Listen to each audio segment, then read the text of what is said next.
Hi, good morning, everyone. This is a regular meeting of the members of the State Liquor Authority. It's September 12th, 2018. Present today are Chairman Bradley, Commissioner Ford, Commissioner Fan, Deputy Commissioner Licensing held, Associate Counsel Marsico stepping in for General Counsel Riano, and myself, Secretary Donahue.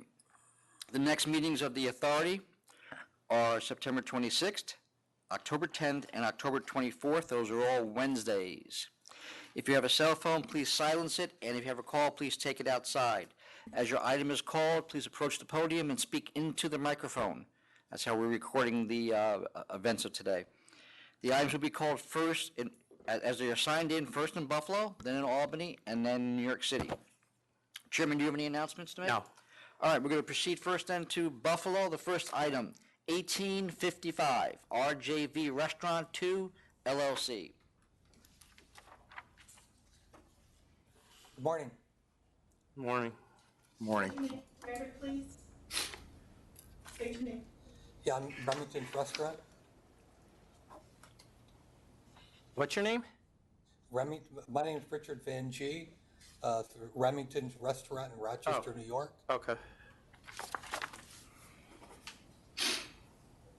So you had some problems with your last one, your last license. Sort of, I guess. So we canceled it. Pardon me? We canceled the license.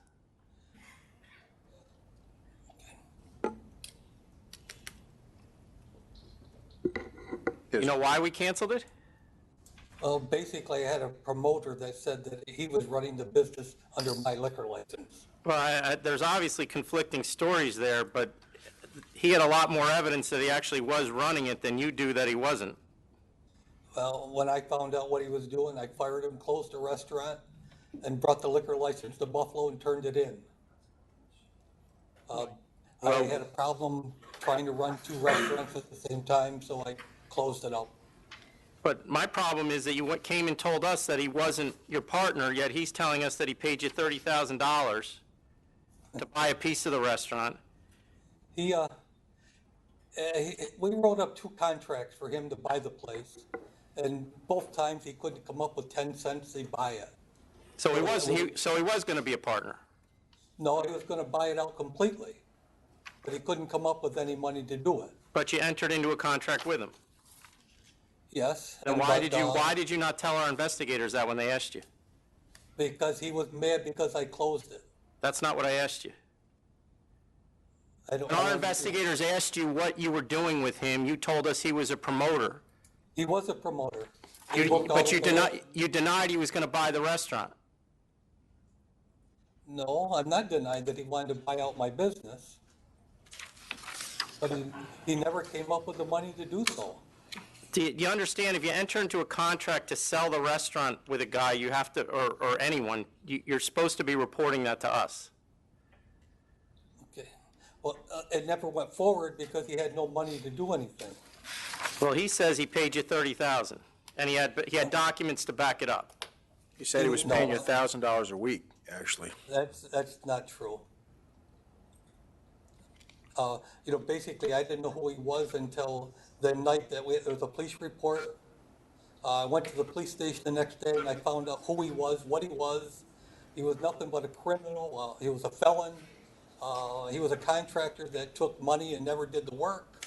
And he was mad because I closed the restaurant and he had already booked a lot of bands for the future. And he says, I'll destroy you, and I'll do this, I'll do that, and I'll end everything.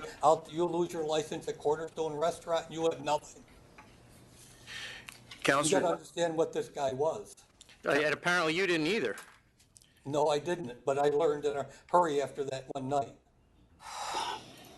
Counselor, did we ever receive any information from Mr. Frisch verifying that he had given money to Mr. Vanjie? Did our investigators ever come up with anything like that? Commissioner Ford, I apologize. I don't have access currently to compliance, so the information I have is what's on the memo. Okay, all right. Yes. Commissioner Ford, if you'd like me to go check the file, I can do that and come back. Was this your case, Jamie? It was mine, yes, but it was several years ago, and I don't recall specifically what evidence Frisch provided to the investigator, but I can go look and get back to you in a minute. I'm Commissioner pulling the Hill. case up now. Yeah, we're pulling it up now. Okay. It Hang should on be- just a moment.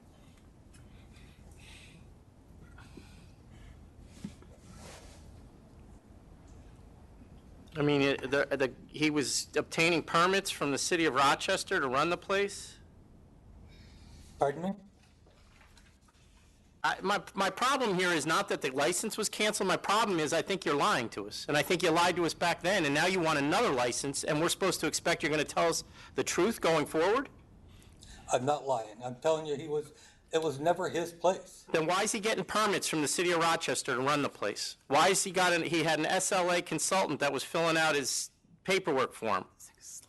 Sure acts like he's running it. He was there every time the police showed up, he was running it. Yes, he told the police he was running it, but he wasn't. Well, who was? I was. You weren't there. I wasn't there that night. Like I said, I had another restaurant. That was another reason I closed it. I was never reopened after that night. You were aware he was a felon, is that what you're telling us?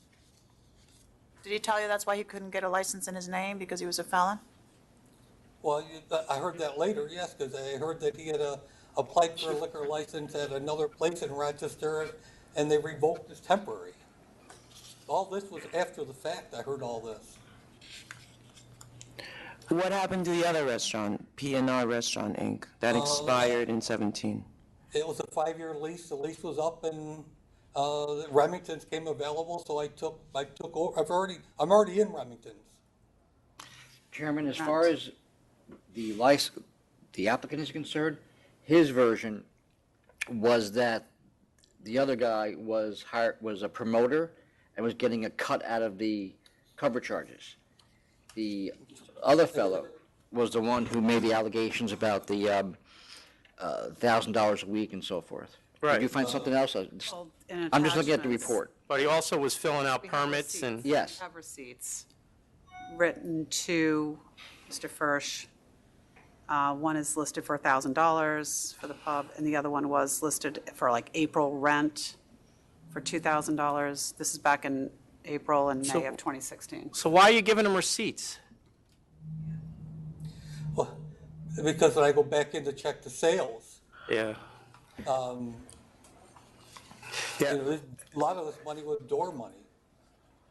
I'm not sure if the other commissioners have any other questions, but there's no need to belabor this. I'm denying this.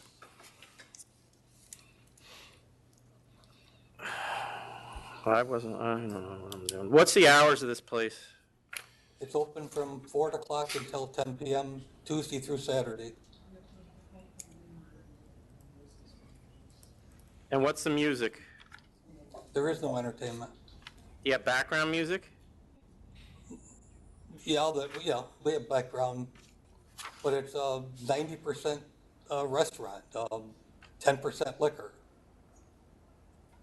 And do you use, so you're not going to have any live bands, no DJs, no nothing? No, sir.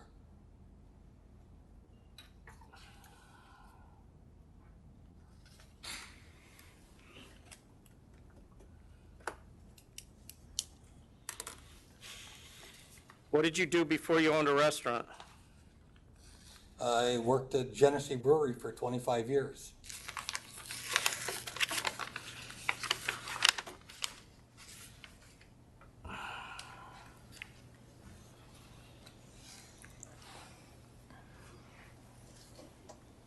You have any questions? No. I think I'm going to give you the benefit of the doubt with those hours, Tuesday to Saturday, 4 to 10, no DJs, no promoters, no security guards. I'm going to give you the benefit of the doubt that you got involved with someone that's not so good, so let's try not to get there again. No DWI, nothing, please. I'm going to vote for it. Commissioner Ford? He already denied. Yeah, or denied. Just want to make sure you're still with that? Okay. Yes.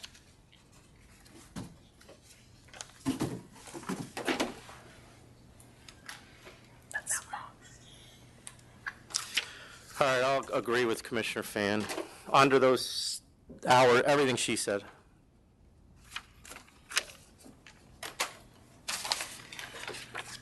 All right, it's been approved. Good luck. All right, you're all set. Reluctantly. Thank you. Next item, 1852, Clinton Lounge LLC.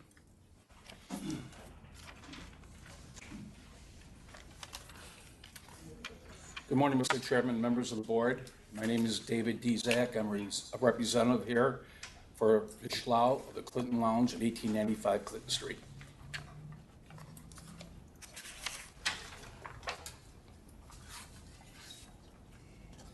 Is that the applicant with you? Yes, Yes, my sir. name is Annette Schlau. Are you aware the previous license here was canceled?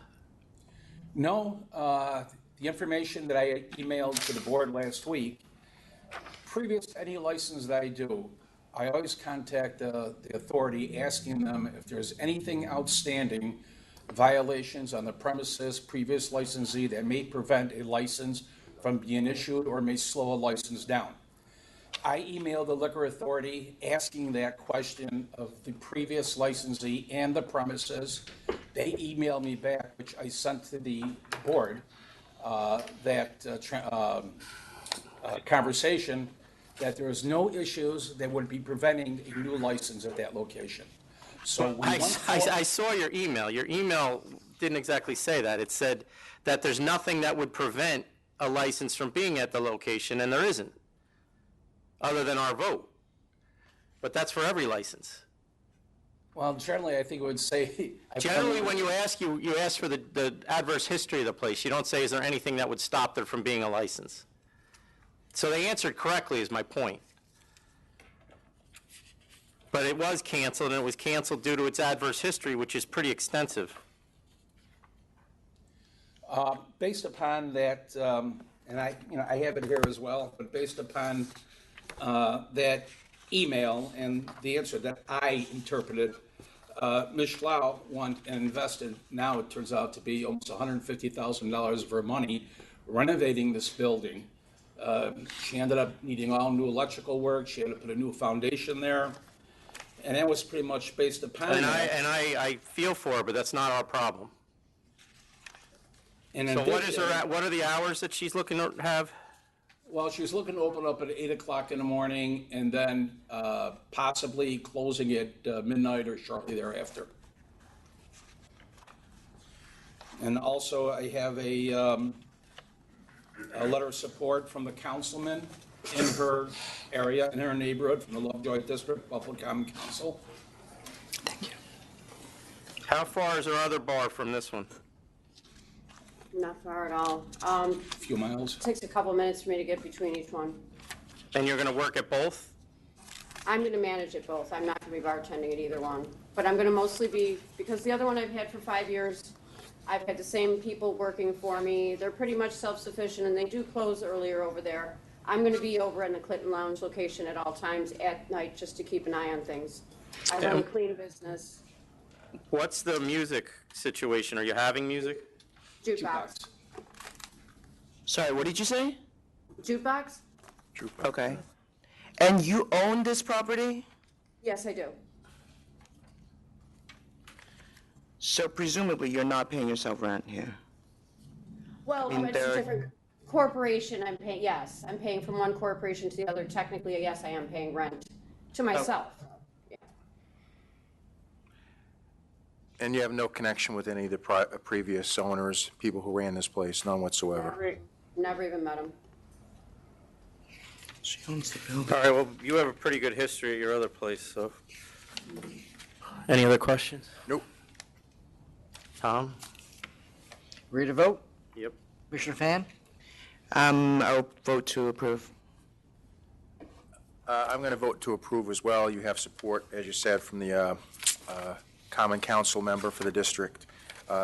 You have no adverse history at your other place of business and no relation to the previous owner, so I approve as well. I'm going to vote to approve as well. Hours are 8 to 1.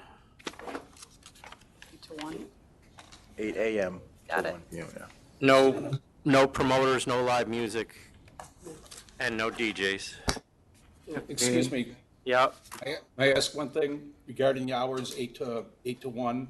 If weekends, she could be a little bit later than 1 o'clock, possibly 2?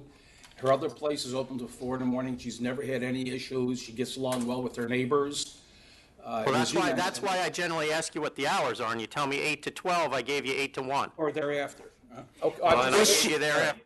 all right. It's just dependent on Close business. early. She just said rooftops close early, so does she close at 4 or does she Depends close on early? business. It depends on business? Right. If there's nobody there by midnight, I close. But if like on the weekends, there's people there, I will stay open till 4. It just, I'll Can't give you, tell because of every the day. history, I'll give you till 2, but not to 4. If you want to come back in a year and get 4, you can do that. okay. 2 on weekends. On Two Fine, on I'll give weekends. you- 2 that'll on give me a weekends. break. Hold on just for a second, please. Yeah, 2 on weekends, 1 during the Friday week. and Saturday? Right, So Friday, Saturday. yes. Thank you. Okay. And Commissioner Fan and Ford, you're okay with the no promoters, no live music, right? Yes, All set sir. with that? No DJs. No DJs. No security. All right, you're all set. Thank you very much. Thank you. Next item, 1829, Stephanie Osmond Enterprises, LLC.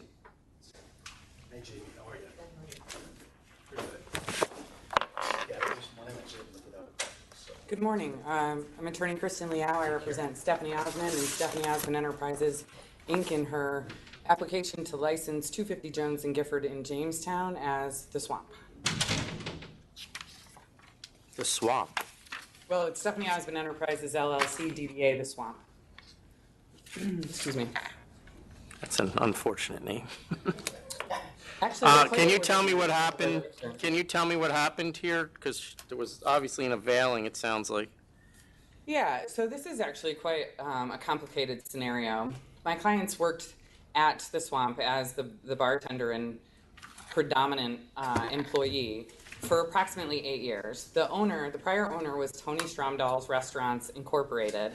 The sole shareholder of that corporation was Tony Plaskin, formerly known as Tony Stromdahl. Stephanie worked for her for a period of time.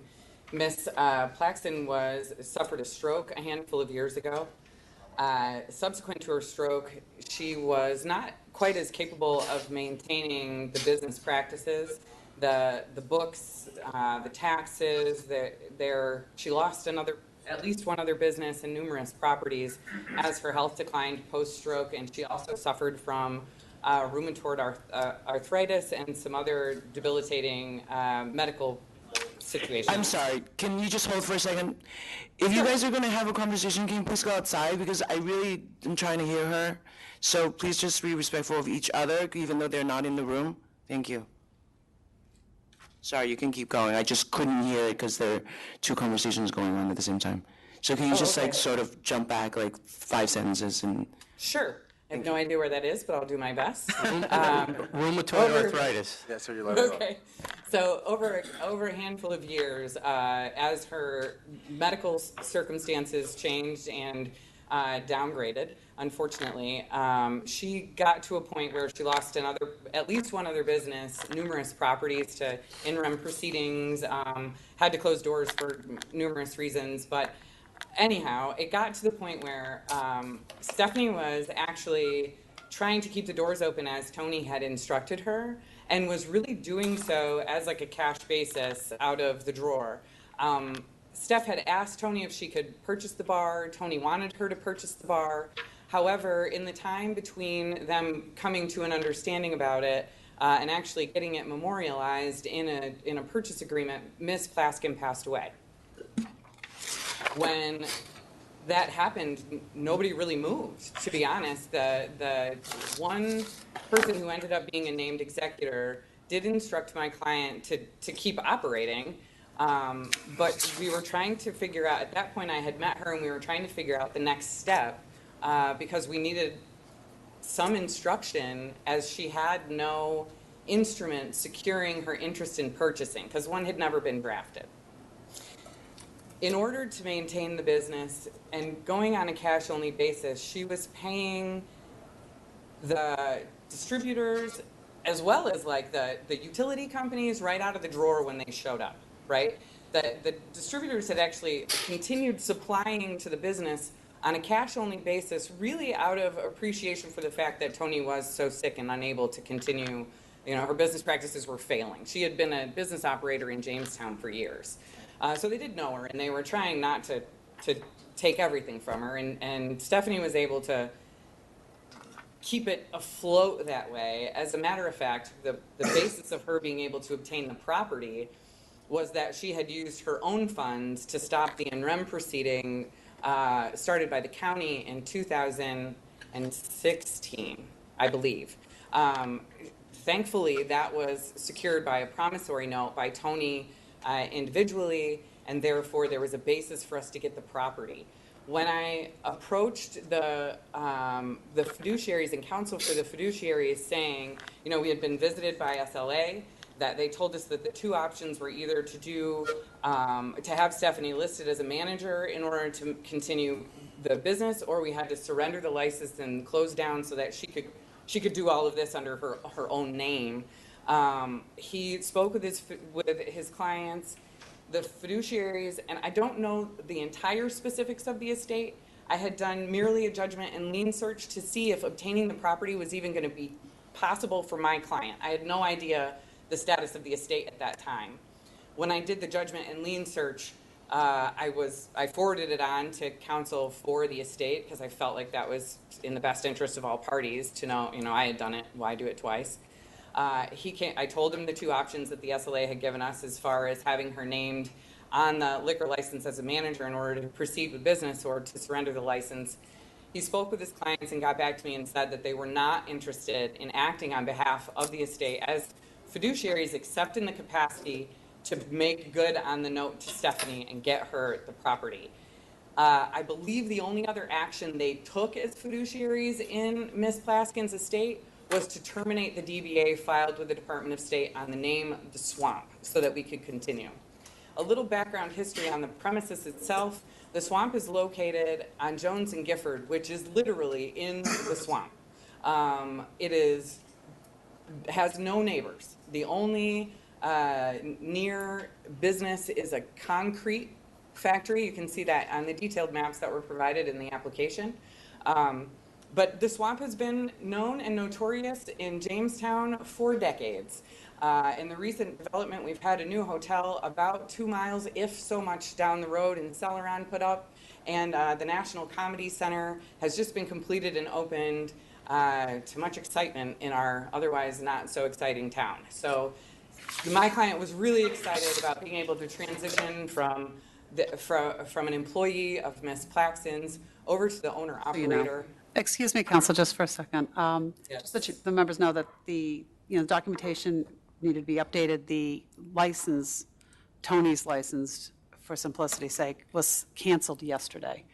The matter was before the board at the last board meeting. Availing. Oh, and we already settled that then. You settled it with the cancellation, which was Okay. imposed. All right, I'm Should going have been imposed to vote to reconsider this. Did you apply for a temp? Yes, she did. Yes. All right, then did she need anything else? For the license, we Yeah. need to review it. No, I know that, But but I the mean, temp, as far as the temp, we can. is this we the can only act on it. deficiency that you're aware of? I would. Well, they have to vote I would anyway, have to but- say that it has to be reviewed. Okay. Okay. Commissioner Fan? The conviction in 2004, was that a felony? Yes. My clients received her certificate. Subject She to it. was- That's why we have to review it. We have to review the I'll application. vote to reconsider. Return to licensing. Return to licensing, yes. Good luck. I vote to return and reconsider as well. So they have to start reviewing the application again, and then they should be able to act on your temp within 2 weeks, I'm guessing. Probably within a week. Within a week. Do the members want this application back? No. Okay. Good luck. Good luck. You're all set. My Michelle, sincere appreciation this morning. Thank you very much. Michelle, I have nothing else in Buffalo. No other items signed in Buffalo. Okay, we're going to move to Albany. First item there is 1804, Lake Carmel Wine and Liquors, Inc. Good morning, Chairman and Commissioners. My name is Karen Greco of Glenn Kibitz and Associates, and this is Amit Patel. from Lake Carmel Wine and Spirits. We're here today in support of a pending liquor store application. Can I stop you for a second? You We certainly may. have another application that was filed before this one. Yes, and it was approved at the last board meeting on 8/29 for, it's WIC. So just so they know, how many, do we know the distance? I was looking at it, but this isn't working out great. They're nearby. How far is 208 Hillendale Road from your location? About a mile, isn't it? It's like a half a mile. It's within a mile. So it's going to be one of the four closest. It is going to be, but they have not picked it up today. Right. Okay. I mean, I have you're welcome to continue, but we just put a store there last week, so I don't know what I you're... am well aware of that, and I have a statement that I prepared that I'd like to read, if I may. Sure. Okay, so last week I submitted a packet to the board for review pertaining to this application. Included in the packet were details regarding Mr. Patel's involvement with and contributions made to the town of Kent, which is where Carmel is. Obviously, you know that. As a result, Mr. Patel has gained the respect and support as evidenced by the letters of support that were also included from both the town supervisor and the president of the Chamber of Commerce. As a matter of fact, Mr. Patel is attending a ribbon-cutting ceremony for a new playground in Carmel, of which he is a benefactor, and that's taking place this afternoon. He has also done extensive research as evidenced by his business plan with respect to the application. And that business plan also includes a letter of thanks from the local police department, as well as an award issued by the Chamber of Commerce. Also included in that packet, which I feel is extremely important, were detailed notes regarding this hearing, which was also originally scheduled for August 29th. On August 8th, we had been notified of the hearing, but due to an overlap of vacation schedules, both Mr. Kabis and I and myself were both on vacation for the date of that hearing. We did request a postponement until today. When we received the email back from the Liquor Authority granting that postponement, it was only at that time that we were informed that there was another pending application that would have been heard on the 29th, and that the Liquor Authority had requested that both be heard at the same time. Mr. Kabista changed his prepaid vacation plans, lost money, and we contacted the Liquor Authority again of this change, asking for our matter to be put back on for the 29th. We were told no, because the opposition had already been notified. The same opposition for us as was for the application for Whizgiz, I'm not sure how they pronounce it. Those emails, there were 4 emails that went back But, and forth. I don't want to interrupt you, but it wouldn't have mattered, Why not? because we go when the application is filed. So we would have considered them first. But you requested that both be heard on the same day. Well, generally, we do like it that way, but at the end of the day, their application was filed before yours, significantly before, right? A month? I didn't look at Yeah. And that would have been considered first, and we found public convenience and advantage in that application, which puts you in the same position today as you would have been that day. Right, but I feel that if you had reviewed our application and looked at all the documents and facts, that our public advantage and convenience far exceeded the other applicant, as well as Mr. Patel's involvement and respect within the community. The only thing that would have changed anything is if I found character and fitness, or one of the other commissioners did, against the other owner, and we obviously didn't. We weren't This given that has opportunity. this has happened before in the 3 years I've been here, and it always is the first application goes first, the first one that's filed. That's the way it has been since I think before I was here. I mean, you would have weighed the facts between both of them? I mean, I certainly feel that. That's really my not how client we has to do the offer. work. We take them each individually. And the In one the that order was they're here, filed. the one that was here first, we took first. And that's exactly, you'd be in the same exact position today as you would have been that day had you shown up. Why were we not given the opportunity to have it switched back to the 29th? Because the other opposition was obviously notified, and we weren't going to have to go through all of that again. We're not the ones who asked. We didn't ask for the adjournment, ma'am, you did. I know, but can I ask, how were the opposition notified?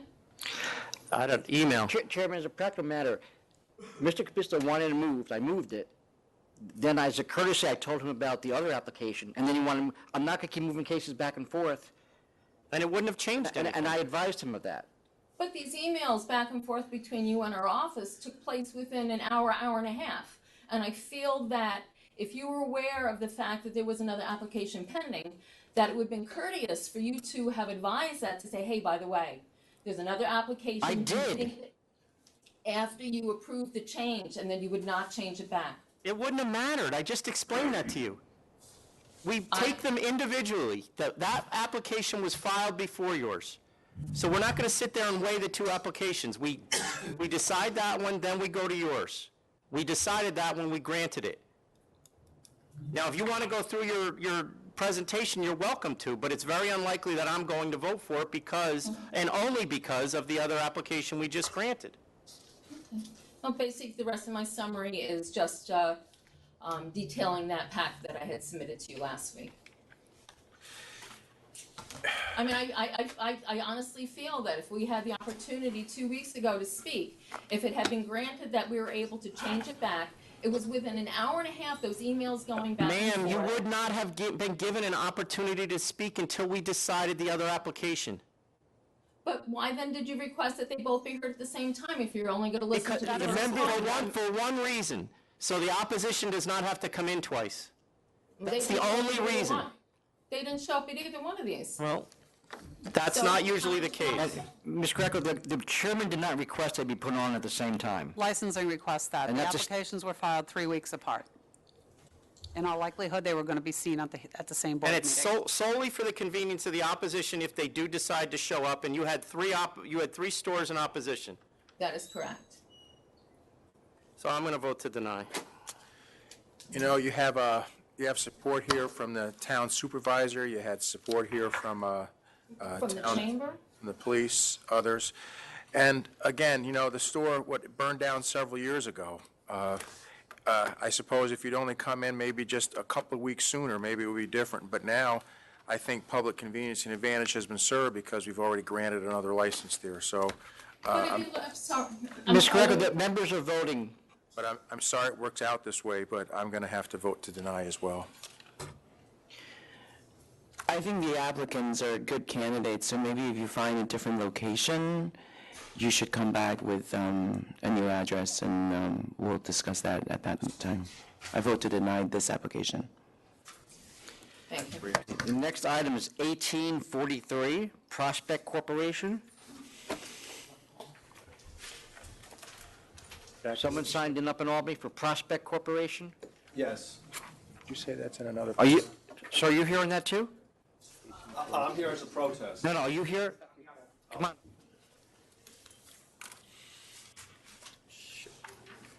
It's in the New York stuff. There it is. Third one down. Okay. You're Mr. Ellison? Yes, I'm Jason Ellison.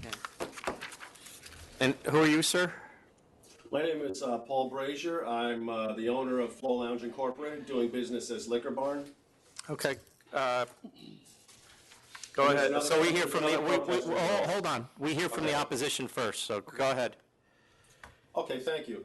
I just want to start by saying that the store that I own now is 4 years old, but I stood before this board 3 years ago when an application was denied for the same exact storefront that Mr. Ellison is applying for now. At that time, you declared Kingston a saturated market, and at that time, Are you aware where I live? what's that? I said, are you aware of where I live? Absolutely, sir. I am, and I know you're from Kingston. And I can guarantee you I did not declare it a saturated market, No, although we did deny the license. You're correct. You didn't declare it. It was the commissioner previous to you, sir. Okay. And so it was. And No, actually, I did, it was not the commissioner previous to me. I did, the application you're talking about, I did. Oh. Voted on that. Well, somebody there said it was. Go ahead. Okay, so at that time, my store was 6 months old, and this store, this application is literally a stone's throw from my store.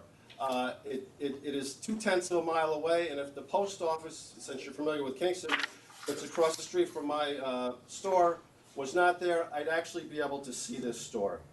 And my license was probably the last one granted in Kingston that wasn't in an existing location.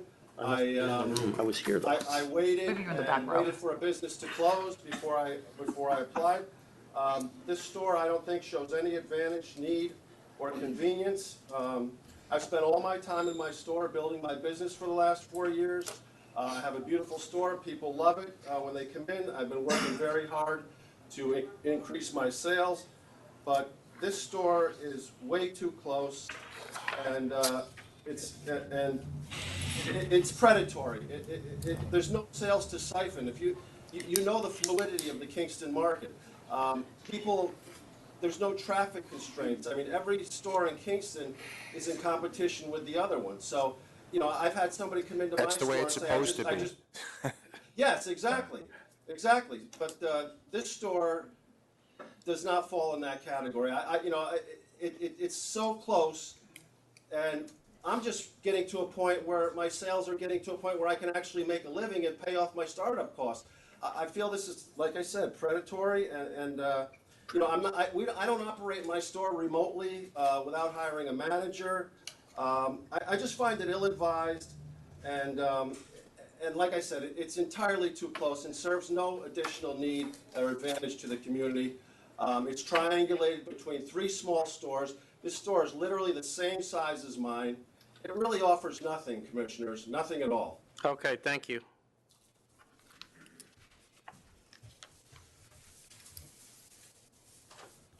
So you, Wait, was there someone else in Yes. protest? oh, okay. Good morning. My name is Michael Drapkin. I am the owner of Kingston Wine Company, which is located at 65 Broadway in Kingston, New York. I've been in business, doing business as Kingston Wine Company since January of 2014. And if I may, I submitted a written protest, but if I may, I'd like to expound upon that, just say a few more words today. So I'm here to protest this licensing and to kind of speak to what Paul was just saying. I don't see this store at 508 Broadway Bootleggers, which is just 0.2 miles from Paul's, 1.6 miles from mine, sandwiched in between us in Kingston, as necessarily offering need, convenience, or advantage to the community. I've been in business for now 4 years. I'm growing.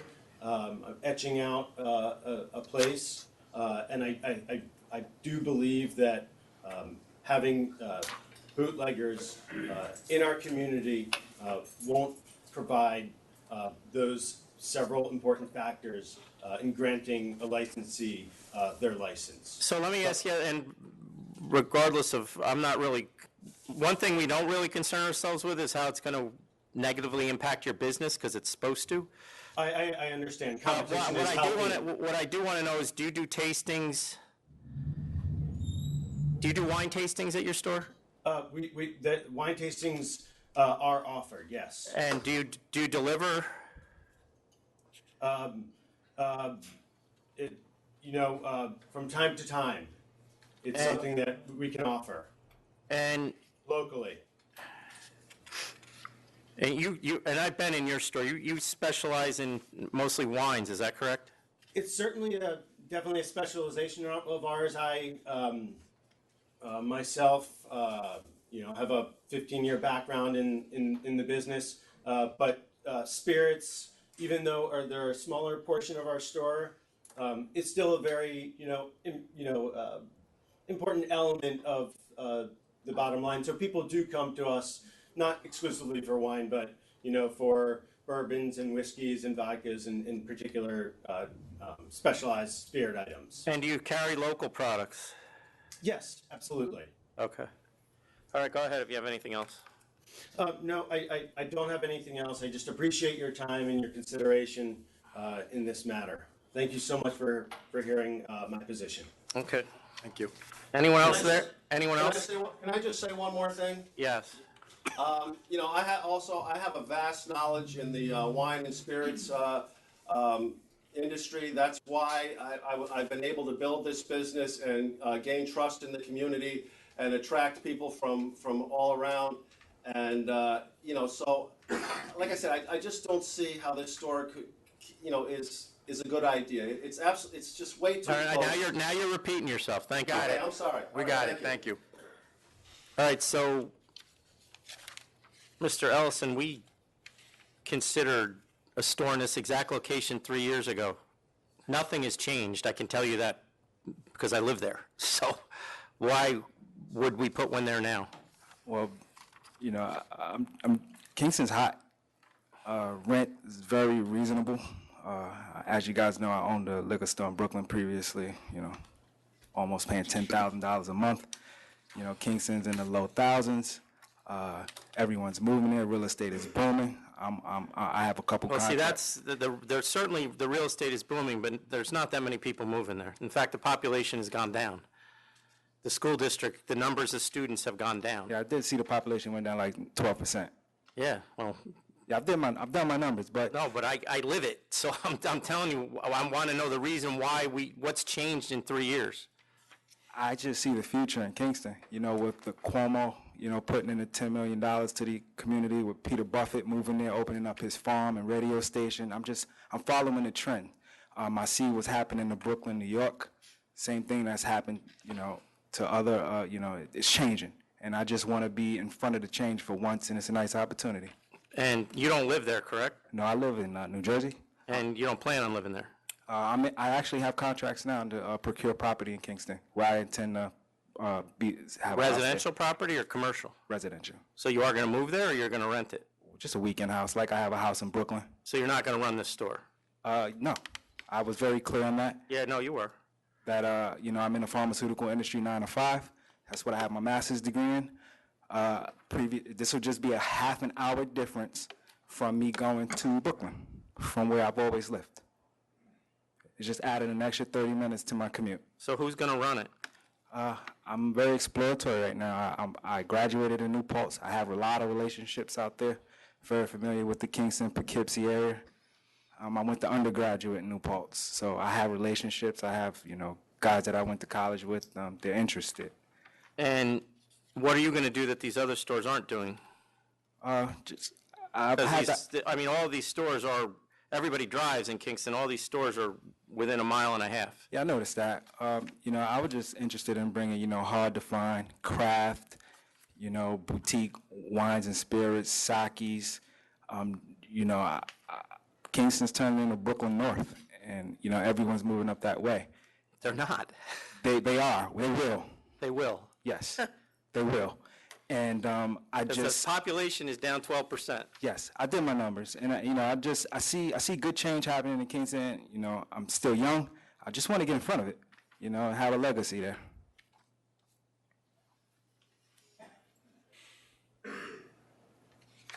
You guys have any questions?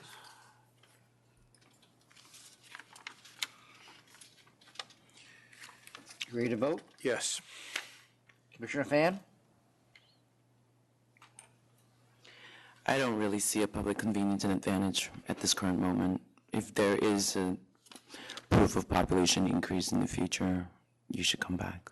Okay, thank you. Yeah, and I don't see any public convenience and advantage either. I'm obviously familiar with all of these stores. All of them are providing a big variety of products, many New York products as well as tastings, and they're all within under a mile and a half from each other, generally in the same corridor, so they're basically within 5 minutes of each other. So I'm going to vote to deny as well. Plus, we put one there, we denied one 3 years ago, and I don't think anything has really changed since then, other than I will acknowledge that the real estate prices have gone up. Yeah. And for all the reasons that the chairman just mentioned, I'm going to vote to deny as well. You seem like, you'd be a great applicant, maybe just not right here. That's all. And that's where I'm getting killed. This is my third rejection with you guys. I tried Brooklyn. The storefront churches are taking over. I can't get a shot in Brooklyn. Rent's high in Brooklyn. I try elsewhere. And then there's... Try buying one? What? A liquor store.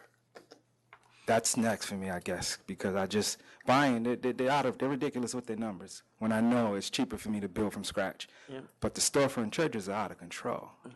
It's just... Good luck. Yeah. All right, thank you, guys. All right, thank you. Next item in Albany is 1795 Exit Bar and Lounge, Inc. Good morning, Mr. Chairman. Michael Gary on behalf of the licensee. Good morning, Deodette Honoring, Exit Bar Lounge. So I'll accept the CNC. 1795? 1795, yep. They offered 4,500. Yep. You said CNC, or did I? Well, that's a CNC. I'll Oh, I'm accept the sorry. 4,500. Duh, yeah, sorry. I'll accept it as well. Were you out last Are you still buying from BJ's? No, they're not. What about the security guards? We don't have a security guard anymore. You don't have a security guard anymore? No. If you need one, you should apply for a change of method of operation. I'll accept 4,500. Yeah, we want to change the hours too, and we're gonna change the method too, of no security. Okay, we'll see you next time. All right, thank you. Thank you. We won't. You're all set. Thank you very Goal much. is not to bring them back. The next item is See you again. 1845 Swami Ishra, Inc. I thought Troy was the new next book. Not me, personally. Last meeting we were told Troy was the next book, and now it's Kingston?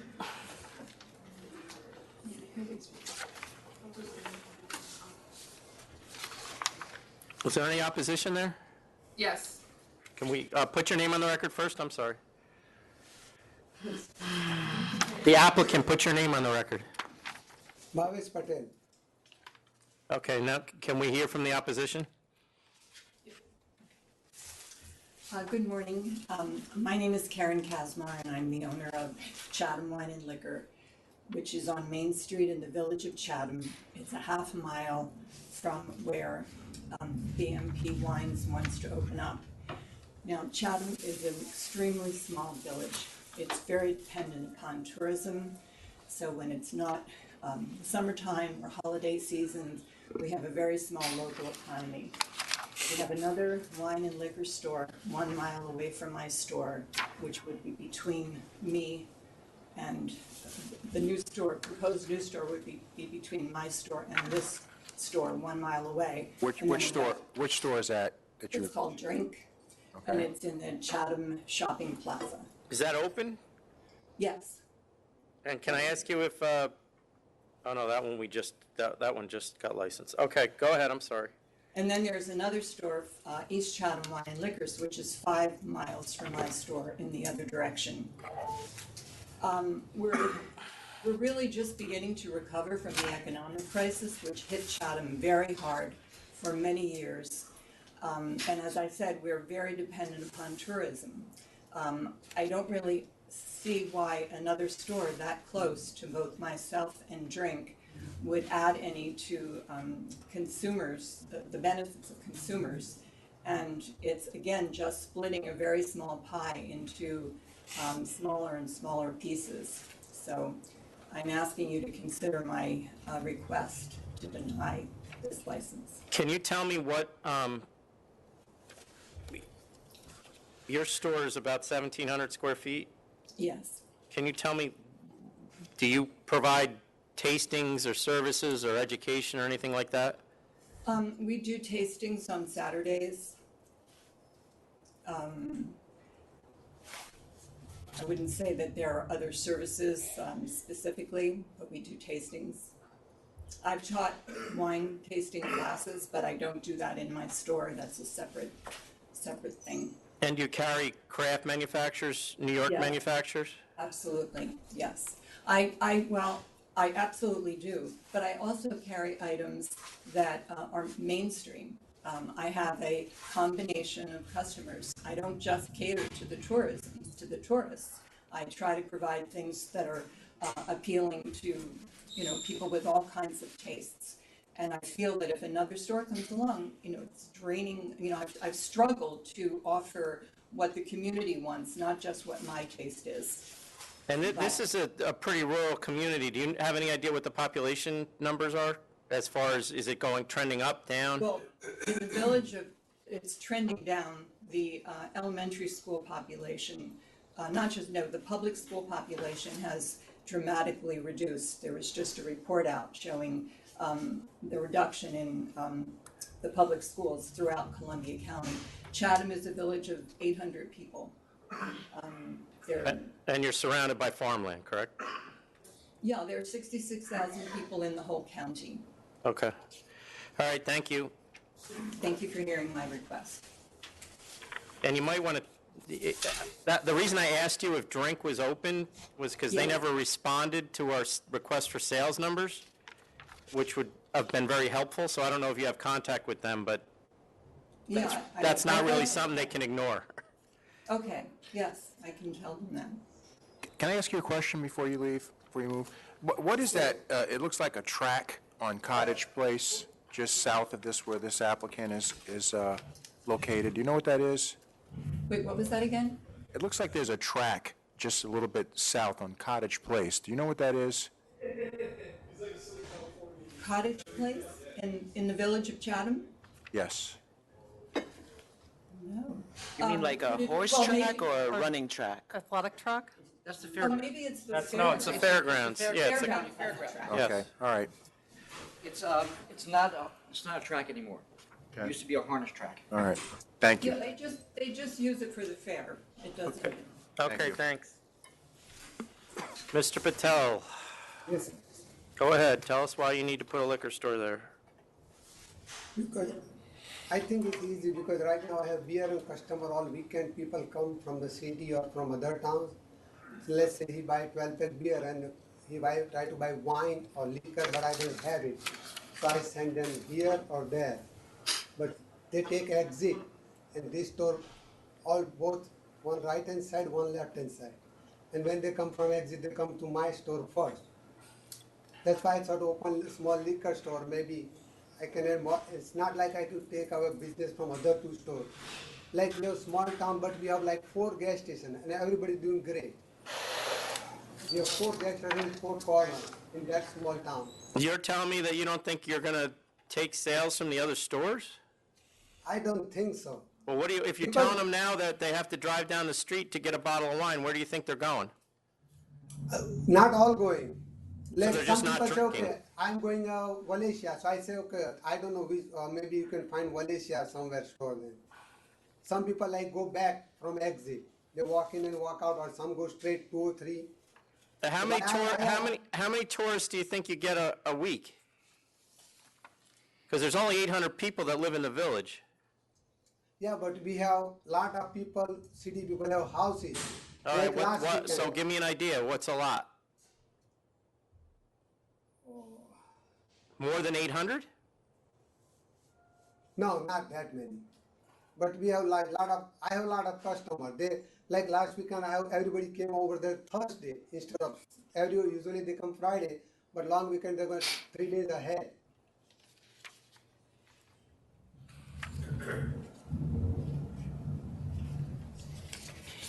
Is this location right next to your convenience store? Yeah. He's actually cutting part of it off. Oh, I see. It's in the same store. Yeah, I in that new building.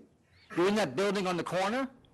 Yeah, new addition on the same building. He's gonna put it all Diagonally across from the church. Oh, I see.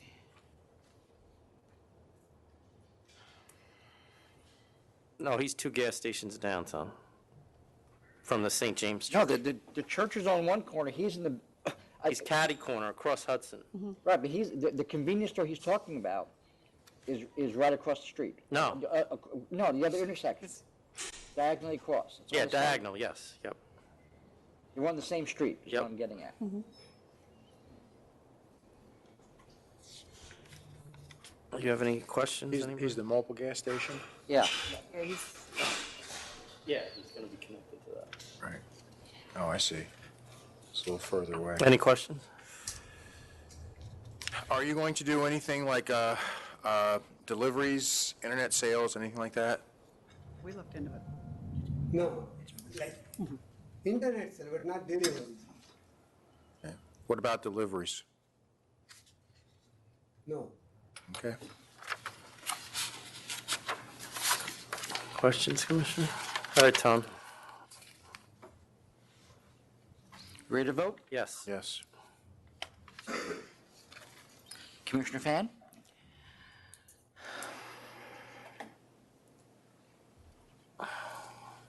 I can see a public convenience in the same building as a convenience store, so I'm gonna vote to approve.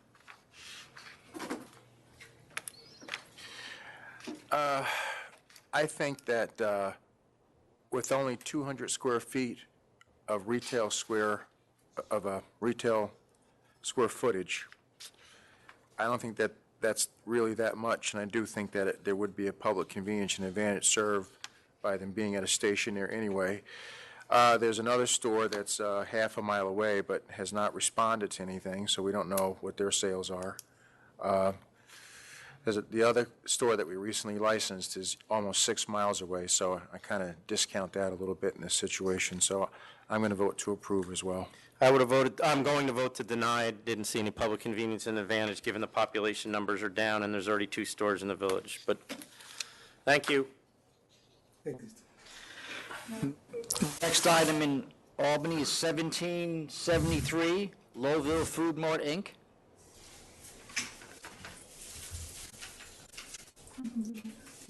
Yes, sir. Good morning, sir. My name is Narendra Jeet Bhatti, Lowville Food Mart, Inc.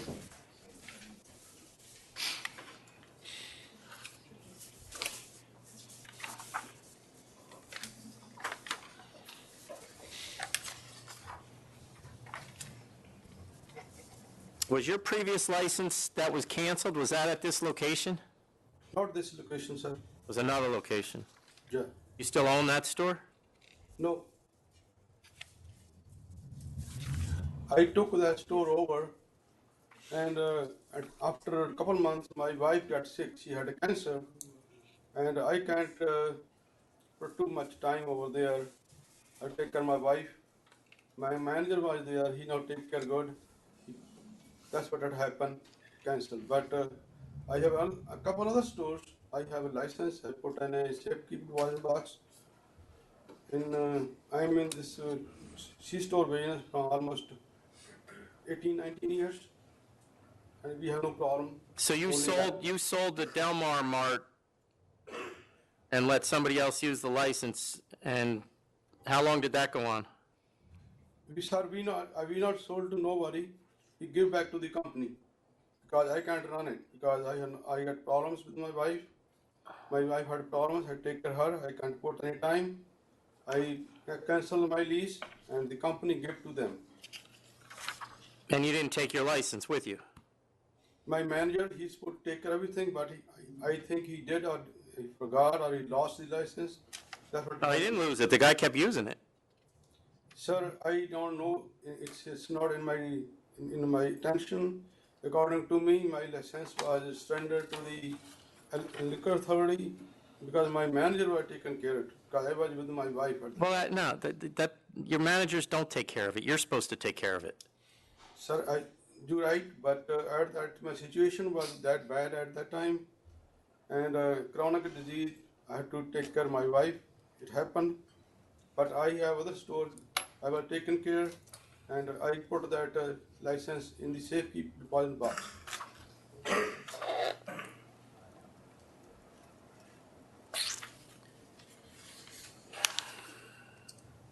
Who's going to run this store?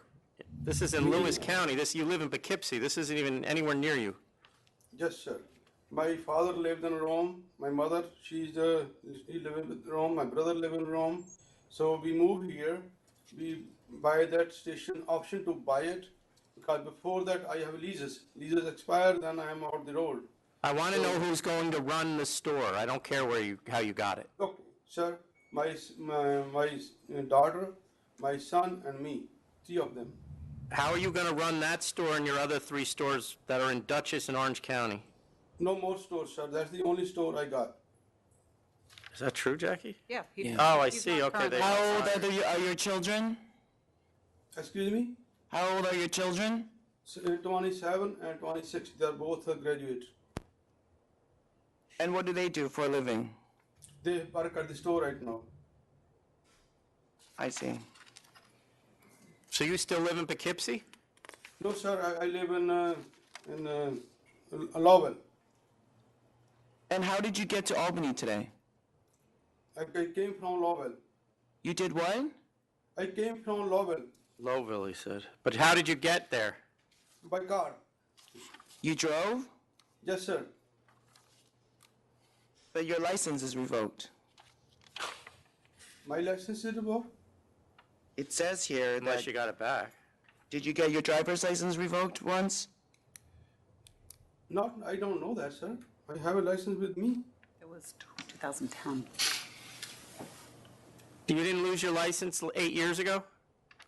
Oh, my driving license, yeah, I have a DWAI, like in 2009. And when'd you get it back? I get back after I go to the like step 1 program, and I did everything, and I got it back. Well, you better change your address on your application because it says you live in Poughkeepsie. All right. You ready to vote? I am, yes. Commissioner Fan?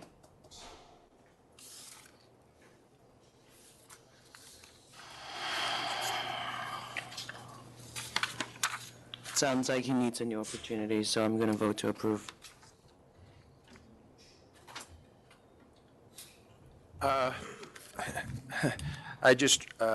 That's my neck of the woods. I just drove through Lowville Monday, as a matter of fact. I know exactly where you are. And I think that there is a convenience to be served there for the public. I don't have any problem with it. I approve as well. I'll vote to approve as well. Good luck. Change your application. I'll send in your new address. So I will send the new application or change? No, just We'll make a request on what you need to provide, okay? So my license is approved today, right?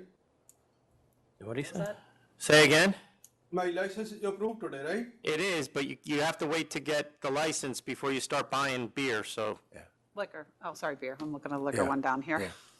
No, I have a temporary license. Oh, all right, then keep going, you're fine. But Thank you, sir. you'll get a letter from us asking for a change of address. Good luck. Thank you, sir. You're welcome. I don't have any other matters in Albany. No, sir. All right, we're going to move to New York. The first item, 1840 East Ocean Liquor, Inc. Give me a chance to catch up.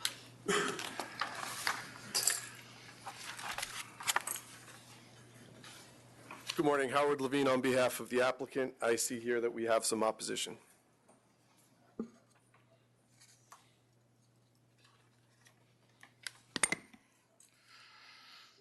Good morning, Charles Lynn for the opposition. I am the attorney for the two closest stores to the applicant, 5012 Zia Heng Liquor Corp. at 5012 8th Avenue, and 60th Street Wine and Liquors at 6014 7th Avenue. Also here, although I don't represent that store, they are here for opposition, 888 Great Wall Liquor at 8224 11th Avenue. This application is being contested for public convenience and advantage. This is an application for a new liquor store in Sunset Park in Brooklyn. There are 8 liquor stores within 0.7 miles of applicant. I attached to my supplement Exhibit 1, which is an updated area survey setting forth all of the 8 stores in this 0.7 mile radius. The subject area, again, Sunset Park in Brooklyn, is adequately served by these many existing stores. It's to be noted, however, that the third closest store, Sandra Testa at 6201 Fort Hamilton Parkway, liquor license expired on May 31st, 2018, which reduced the original 9 licenses in this area to 8. But that still, to me, evidences a saturation of liquor stores. 6 stores to the east of applicant and 2 stores to the west. As far as gross sales and population, the gross sales figures for the 4 closest stores are next to my supplement as Exhibit 2. They show 60th Street Wines and Spirits being the closest, has increasing sales for all 4 years, but it should be noted that the sales are marginal, never exceeding more than $300,000 in any given year. The next closest store, 5012 Zia Heng Liquor Corp., shows decreasing sales. Sandra Testa, as I had said, has had its license expire, And then Fifth Avenue Liquor shows decreasing sales for years 2014 to 2016 with a bump up in year 2017. So there's really no definitive way to measure those figures given those 4 stores. The estimated population growth for this area seen from Exhibit 3 of my supplement is between 1% and 3% over the 2010 to 2016 estimated population period. And I just said that it's between 1% and 3% because I had 2 different censuses giving estimates. One was 1%, the other one was 3%. This license should not be approved for the following reasons. The area is being well serviced by the 8 stores within 0.7 miles of applicant. The 4 closest stores do not evidence strong sales figures. Population growth from 2010 to 2016 is somewhat stagnant. And with the applicant only having 430 square feet of retail space, it's not anticipated that applicant will offer new products or services to the community. In addition, there have been 2 prior disapprovals in this area. On December 16, 2015, 3 years ago, the board disapproved the liquor store application of Wealthy Wine and Liquors at 5401 8th Avenue in Sunset Park on the basis of public convenience and advantage. The board stated there were already 5 stores within 0.7 miles. There was no population growth in the area. The store apparently had only 250 square feet of retail space on the ground floor. It could not have a product mix that'd be any advantage over the other existing stores in the area. The board denied the application because the applicant did not establish public convenience advantage would be served by additional package store, and that applicant was just 2.2 miles from the current applicant. And I set that forth in my original paperwork to show that it was just 2.2 miles from the current store, the current applicant. In addition to that in that protest, they also put in that on October 15, 2015, just 2 months before that, the board had disapproved a liquor store application of liquor store on 7th Avenue, Inc. on the same basis of public convenience and advantage. Sorry, when was that? October 15, 2015, serial number 1284176. It's also stated in the disapproval letter that I've appended as an exhibit on my supplement, or on my original paperwork. Finally, it's interesting that the attorney for the applicant herein. We're going to skip that. You know. Because there's no one that can make that accusation like you can. You represent both sides as well. But I also stated that, however, the factors that I just stated are echoed exactly in that was stated there. As they are in every application. So both denials that you're mentioning are in 15, right? Correct. One October 15, 2015, and the other on December 16, 2015. Now, there has been one difference. As I mentioned, the Fort Hamilton Parkway store has closed. However, that's on the far south part of Sunset Park. If you notice from my map, the key areas for Sunset Park, the business section, is between 4th Avenue and 8th Avenue, where you have the 6 stores already. And in addition to that, if you do go south, you also have 2 additional stores besides the Fort Hamilton Parkway store. Do you know how big the Fort Hamilton Parkway store was? I tried to get that information. I wasn't able to do it. Yeah, we don't have it either. Do you have it? I can look it up. Okay, thank you. Mr. Levine, do you have the population number for 2017 by any chance? I don't have the population number for 2017, but I will say, even if we take Mr. Lin's number at 1 to 3%, 1 to 3% of a tremendous density in population still is a very large number. What I'd like to say is this: I would like to thank Mr. Lin. I'd like to say hello to Sean, and it's nice to see you. I appreciate Mr. Lin attaching my submission 3 years ago to his objection today, because what it does is it demonstrates that where a liquor store is trying to open up, in that case 3 years ago, within 2 blocks of my prior client, and there were very serious issues related to who the actual applicant's principal was. There were very serious issues as to whether or not they were in compliance with the posting requirement. I don't want to can we just focus on your client? Yes, absolutely. My client is run by Ms. Zhang. She had a license in Little Neck, New York for Coliseon for several years. She ran it successfully without incident. There was never any violation. The store was eventually closed, and she wanted to open up a different location. First, she tried. Why was it closed? It was closed because sales were going down, and she decided at that point, she decided it was in her best interest to sell. She wanted to open And up. her husband, is that her husband that also owned a store, shut it, and then opened another one? No, he moved the store. Moved it. His was okay. a removal. And that's on Grand. In Manhattan? That's in Chinatown in Manhattan. Okay, go ahead. So she wanted to open a store in Brooklyn, applied for a license. It was a very large space, wanted to have a wide variety of product, not specialized in anything. Came before the board. There was a lot of opposition. Former Chairman Rosen, former Commissioner Green noted how well qualified she was. Her fitness was impeccable. However, they regrettably denied because of public convenience and advantage. She filed a second application for a store on Delancey, downtown in Manhattan, under the same business model. A wide variety of product in an area where there were other stores, but it would have just promoted healthy competition. For a second time, she was commended on her fitness to run the business, but it was the same kind of situation, public convenience and advantage. So what she did was, she took the recommendations of the board and she applied them to a new business model. Rather than try to get into an area within any of the 5 boroughs or in Nassau County where there are a tremendous amount of stores, she would operate a business in a way that's dissimilar to the ones that are being operated now. That's why I'm happy that Mr. Lin submitted my prior opposition, which I'm proud of.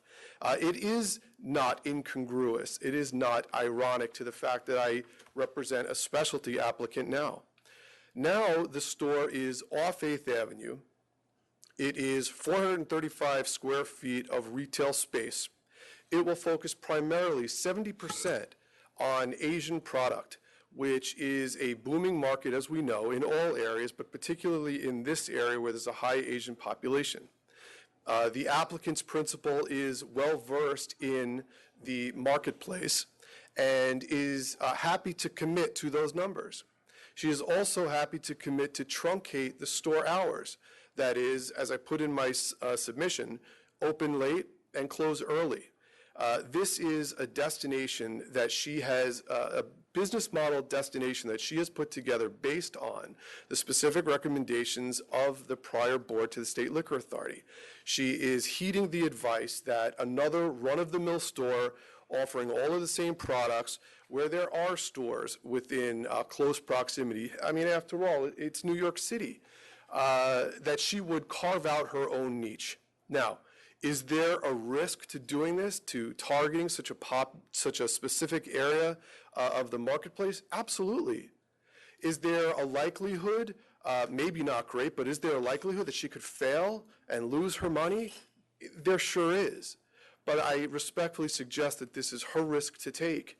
And if she's committed to 70% of her product being in the Asian sphere, and the other 30 being 20% New York and then 10% regional.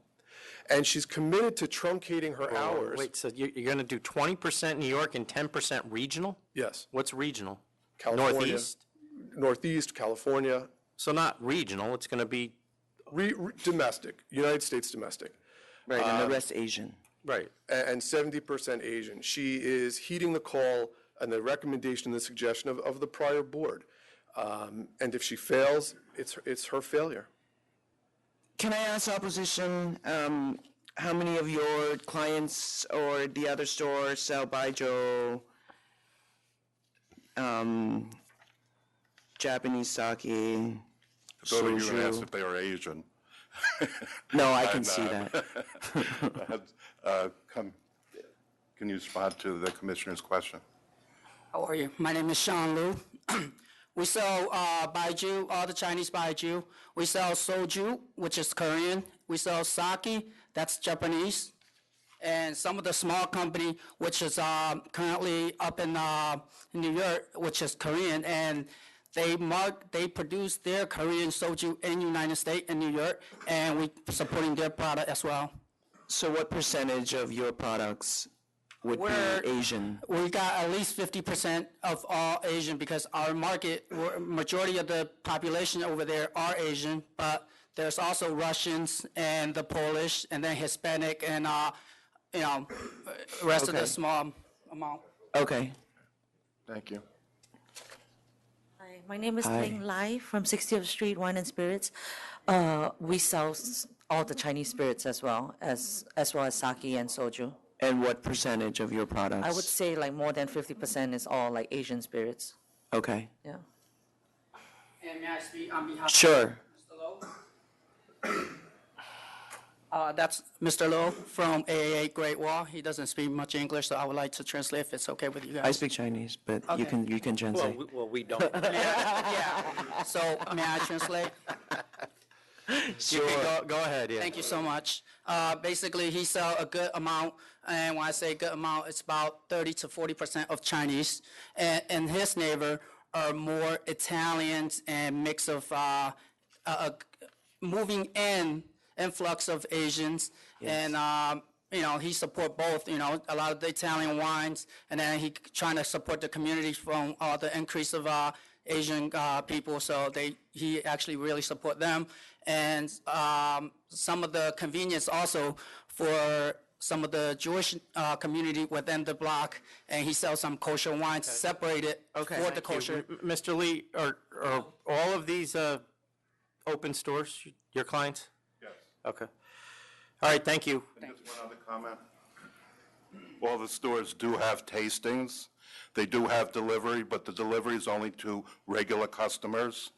And they have New York product, but being an Asian community, the New York product is not that extensive. They only run about 5 or 10%. Okay, thank you. Thank you. Chairman, to get back to your question, you asked about Just Fort to- Hamilton, is that, well, one, it's been licensed since 1991, and it looks like the square footage is about 580 square feet. Thanks. Okay, go ahead. We've been to the nearest stores, and I'm very hard-pressed to hear that the representation is made that 50% or more is dedicated to Asian products, but I will put that to the side. The 3 gross sales letters... I'm sorry, so what are you saying? That it would be markedly less than that. Okay. The 3 gross sales letters... The population is, I don't want to say predominantly, but there is a large Asian population in this neighborhood. Yes. Wouldn't it make sense that they would carry that stuff? Well, no, absolutely, and they do. But more than 50% of the retail floor space okay. dedicated to it But is... they are carrying, they are carrying more than 2 or 3, Yes, I would guess, yes, if they want- absolutely. if they want to sell anything. Absolutely. But to offer the public a condensed, specific selection, 70% of these products makes it convenient for them, and it adds something to the neighborhood that's not there. Will there be wine tasting? Of course there will be. There's wine tasting at... Are you aware that a store just closed there? I'm sorry? In that space? No. No, but within 0.5 miles? Yes. You haven't even mentioned it. Yes. Well, it's... Well, that's that's the leg you should be standing on. But it's in the same vein of, if that store closed because its sales were low... Well, no, that's true, but what generally, and I'm not going to say all the time, but generally we do try to replace closed stores. Absolutely, and I saw from Mr. Lin's submission that he had 9 stores. I knew that it was 8. He's just addressed it. Yes, the store closed. If the store closed because the owner died, then there's absolutely room for someone to come in. If the store closed because their sales were low, there's still room for someone to come in. But we don't know why they closed. When they're not in direct competition with the others. And if the sales were low, and the sales are low here, and she can't make her rent, and she loses her investment, it's her risk to take. But to offer to the public something different is exactly what all 5 boroughs need at this point, because the argument is true. There are other stores, and the objection that I submitted on behalf of my former client 3 years ago was because a store was trying to come in. It was a big store. These are big stores. No, you pretty much answered. Do you have a question? All right, we're going to cut you off there. Okay, sure. Ready to vote? Yep. Commissioner Fan? I hate to do this. I think you're a great candidate. I realize this is your third time, and I would just try to maybe find another space that is not within 0.5 miles of everyone else doing roughly the same thing. I don't see a public convenience in 50% versus 70%. To me, Chinese wine is Chinese wine, and I am going Chinese, to vote Korean, Japanese. yes, all of the Asian. Would you consider a higher brands. percentage in that case? Because the commitment is real to a specialty shop. It's Why not don't you just- see how we vote first? Go ahead. Higher than 70%? The commitment is real to a specialty shop. We're not just throwing out a number to try to distinguish us from the other businesses. If that's what the determining factor is in your mind, we would be willing to meet it. May I say something? No. We're voting now. Another store was previously denied close by, and I would have probably voted to deny as well, but the fact is another store just closed. So for that reason, and pretty much for that reason only, I would vote to approve. I'm going to vote to approve on the same grounds, 70% Asian products, 20% New York products based on the client's offer. But there's only two distributor that's in the New York that provides Then, Chinese wine. then if he can't cover 70%, or she can't cover 70%, then she carries less until she's at 70%. That's the offer they made. So that's what they're being held to. Thank you. 20% New York and 10% whatever they want. Thank you. And, what about the hours? You said something about, We will truncate the hours and open at 11 on the weekdays, 10 on the weekends, and close promptly at 9 o'clock on the weekdays and 8 o'clock on Sunday. I'm not. Yeah. I'm not. That's their It's whatever. decision. The hours are written in statute, so they can. all right. Next item, 1799, Young's Entertainment LTD. Howard Levine for the licensee. We have offered a conditional no contest of cancel and bond. I'll accept. I'll accept. Accept. Cancellation and bond claim, right? Yes, sir. Not, all set, okay. Next item, 1767, Chilori Inc. Howard Levine for the licensee, here on a conditional no contest with a $1,000 charge. There were two charges here. The first is inaccuracies in the gross sales. The applicant overestimated his gross sales. He understands the seriousness of doing that and that the board Wait. relies on these. He overestimated his gross He sales? overestimated, which undermines the argument that he did it to have other stores close. I In don't fact, think, based on the number that he gave us, I don't even think he looked. I think that He it was. put in $524,000 even, no change whatsoever. And he is willing, he is absolutely contrite and takes responsibility for that. Okay, I'll accept. Thank you. I'll accept as well. I'll accept. Thank you very much. We're good to renew him. Yes. Yeah. Next item, 1752, Colello Inc. And just, the license has been renewed. It's listed there as expired, but it has been renewed. It was renewed 2 weeks ago, I believe. Yes, good morning. My name is Ken Whiting. I'm here on behalf of Colello Inc., the licensee. Colello Inc. is owned by my children, so I have a personal interest and also information regarding this. Our only application to this authority today is to take into consideration the facts of the allegations and also the facts of Colello Inc. and maybe Binghamton in particular. They have a good record. They don't have a spotless record. I think there was 3 years ago, there was an incident where there was some underage. And where are the licensees? He is not here today. Okay. He's busy working. But it is. I came down from. It is his kid, I think we, right? It's your son? He is. Yeah. Can I just take a minute, though, with counsel?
Back on the record. Okay, go ahead, sir.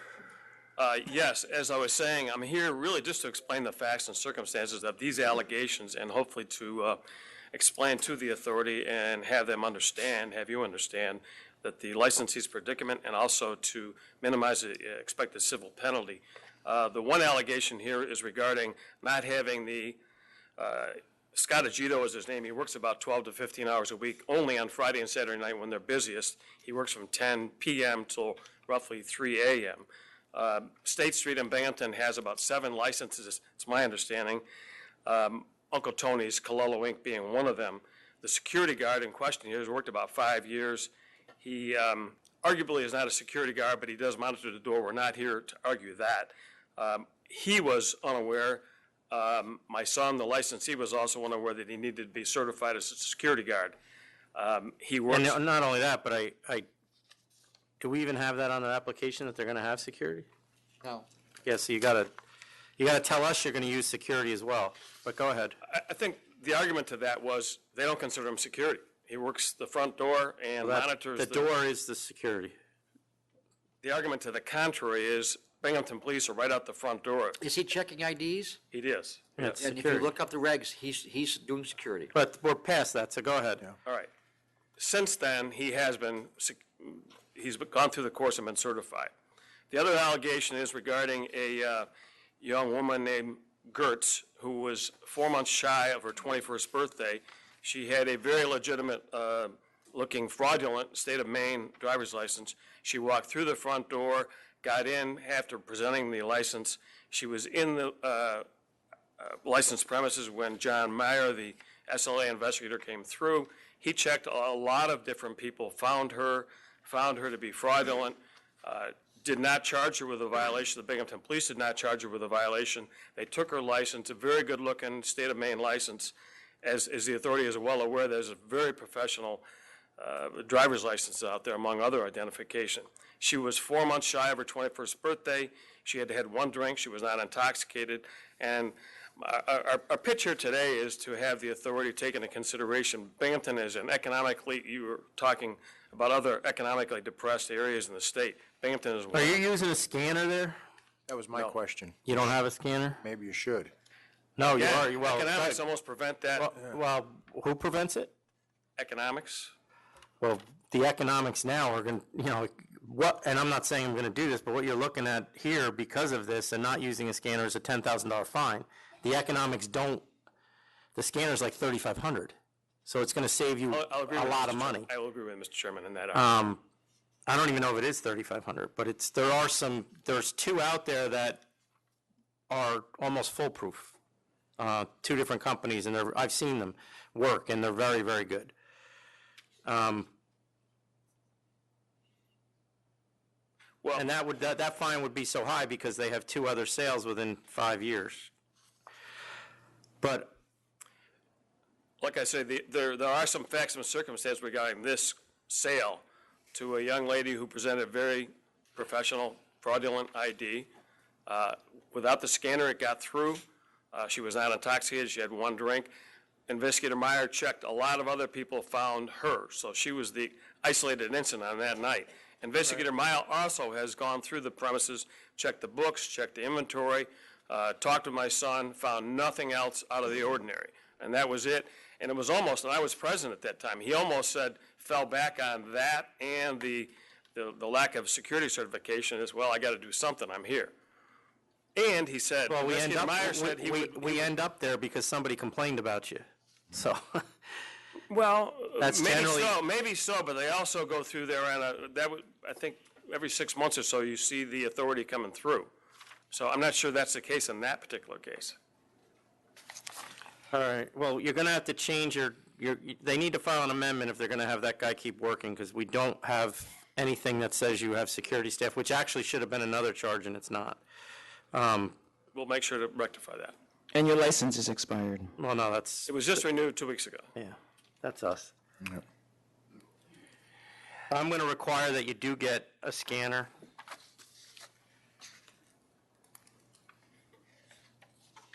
And I will decrease the fine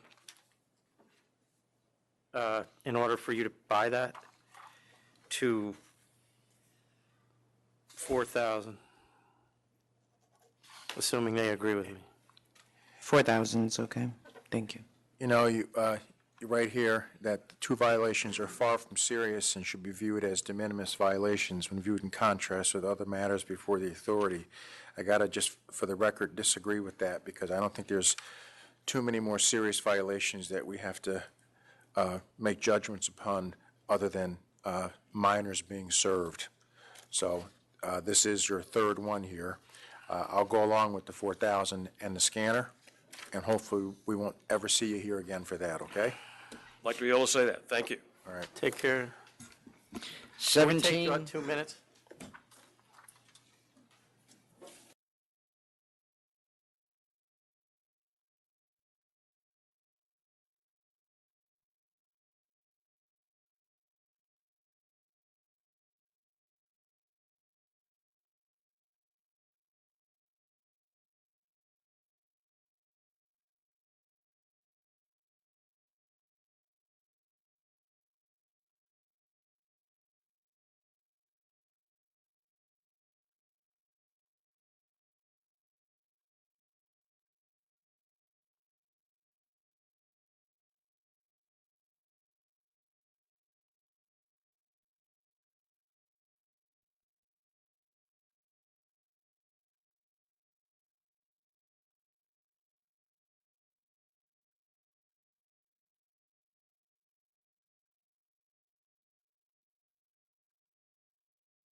$20, that's. All right, we're, Oh, $20 a we're try. back on the record.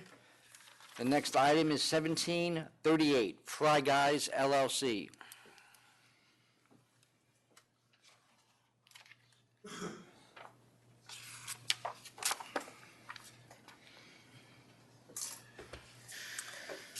Good morning, Chairman Bradley, Commissioners Ford and Fan. My name is Mackenzie Foster, along with my partner, Marco Lanuto. We are applicants for a tavern wine license for our establishment located at 150 East 2nd Street here in Manhattan. We sent in a submission last week in preparation for our appearance today.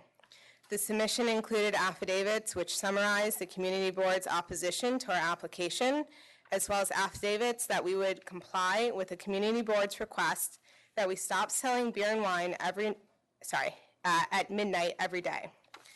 The crux of our appearance today before you is based on the community board's request that we close our business every midnight, even though we have stated at their community meeting that we would cease to selling beer and wine at midnight every day. We have since modified our hours to close every day at midnight anyway, except for Friday and Saturday when we close at 4 a.m. During these days, we will honor our commitment and our agreed-upon stipulation to stop selling beer and wine at midnight. We hope that you will see this as a reasonable and cooperative and in compliance with normal community board requirements, as we've been open for a year, and the ability to sell beer and wine will significantly improve our bottom line. Thank you for your time and for the review of our material. So you're proposing to stay open after you stop selling On Friday and Saturday only. till 4 a.m.? Correct. And you're still going to stop selling at midnight? Yes. How big is this place? It's around 250 square feet. And how many tables? We have 3 sort of high top bars and two tables. And how much of it is takeout then? A good portion of it. So what's the line situation? That's the bigger concern I have, is that at 3 in the morning, do you have 50 people waiting in line for your french fries? No, we have a very quick turnover. We have a very sort of well-oiled machine that we've produced in our kitchen. So everything is basically on a line that our cooks work on. So our in and out time for an order is under 2 minutes. We've never had a line out the door. It's always contained within the store. Oh, okay. Are you guys at the business? Yes. And you have employees? And everyone is going to be trained? That's correct. So the only issue you have with these stipulations is the closing time? Yes, only on Friday and Saturday. Okay. We rely on those hours to earn enough money during, those 8 hours on Friday and Saturday to pay our employees and continue operating.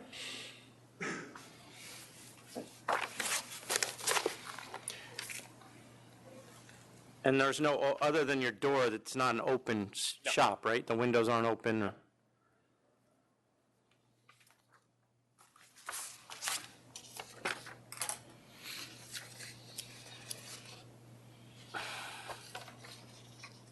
Ready to vote? I am, yeah. You guys? The only thing I see here on these stipulations that, and I would say would need to be changed, is that you will not come back to apply for a full license without first obtaining the approval of the community board. I would say without notification and consulting with them. Okay.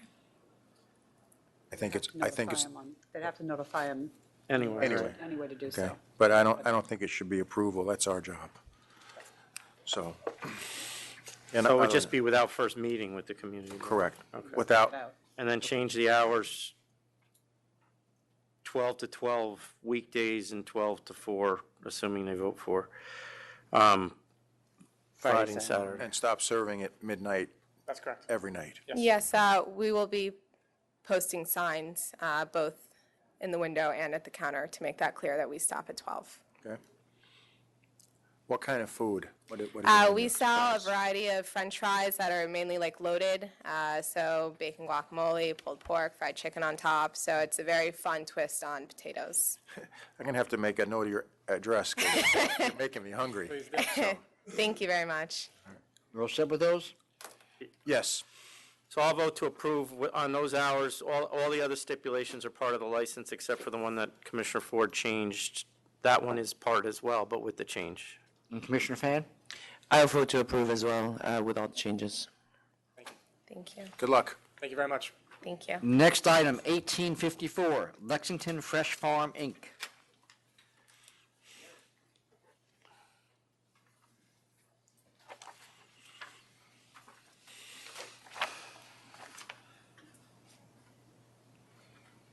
Good morning. Neil Trevetti for the applicant. Lexington Fresh Farm, Inc. We had made previously an application which was disapproved. I believe there was a question that was answered incorrectly. And it's a convenience store on Lexington Avenue, 802 Lexington Avenue, New York.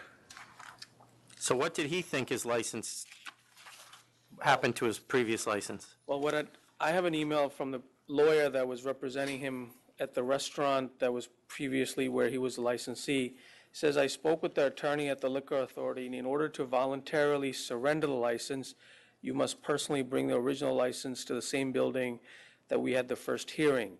So he was under the impression that the fact that the restaurant was already closed down, had closed down in January, February of 2016, he was voluntarily surrendering the license. What do you think happened to the bond?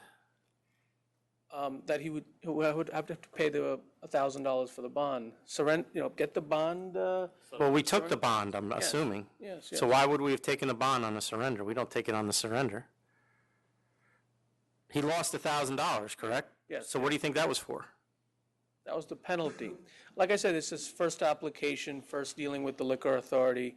The attorney that was dealing with him, he felt that it was a voluntary surrender. It wasn't a forced surrender. And why he had a veiling, what was that about? Well, there was a person that wanted to have a party at the restaurant. He did not know that he was a promoter. He just came in, spoke to his manager, signed up to have a party. There was no written contract. And then all of a sudden, he found out that he had a banner posting outside and had on the website. But all that stuff, I mean, I'm trying not to say that it's moot issue, but since then, the restaurant has closed down. Well, it's not a moot issue because it's indicative of how he's going to behave in the future. I mean, that's obviously why we ask the questions. And if he's basically rented out the entire restaurant to somebody he didn't even know and let him run it, well, that's what it sounds like. The guy wanted to have a party, so everybody left, and that guy took the restaurant over? No, it was just a one party that happened on a Tuesday evening, and there was no written contract. There was no a promoter. That was not the intention. It was just a simple party for 20, 30 people. There was no a contract that it was that he had no idea that it was a promoter that was going to advertise outside and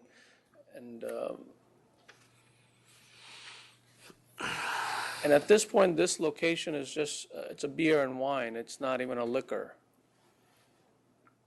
I mean, he doesn't have any restaurant industry experience other than what he had previously with this Prince. What's the name of it? So he's buying the Smileys from another entity, right? Yes. And he's already operating it? No, I mean, well, we just closed the deal. The seller has already put the license in safekeeping. We had a contract back in March. We waited for this matter to come before the board, and we had to close. So right now, he's not selling beer at the location. He has signs up saying no beer. So you are operating it just without sales? Yes. Of alcohol? Chairman, I just wanted to let you know that in the memo that the council's office submitted, we indicated that Mr. Gusan was interviewed, and he indicates he is not involved in the day-to-day operation of the business, only visits the business once a month and gives a free hand to Bashir Mohammed to run the business and to make weekly reports to him by phone. That's the old one. Right. Which sounds like, that's a little different than a party, isn't it? Did you talk to him before you came in today? Yes, of course. And did you ask him what happened on the other case? Yeah, you can explain. Go ahead. Well, that's completely different than what he told our investigators, what you just told me. Right? Well, I mean, he does have other business ventures, And although he may not be dealing with it on a day-to-day basis, That's not the issue. The issue was the availing was actually somebody running the business for him. He wasn't even there. He wasn't taking part in it. You're telling me the availing was a party that he had. well, the availing was just, well, you're looking at two things. One is obviously a party with the promoter. The other part is the manager that he's claiming that was running the day-to-day operation. All right, go ahead. What do you want to say? Good morning, Chairman. That's the person who was running that Bashir Mohammed. He was not connected with that party organizer. The party organizer, we came to him as a customer. And after that, we never had that event.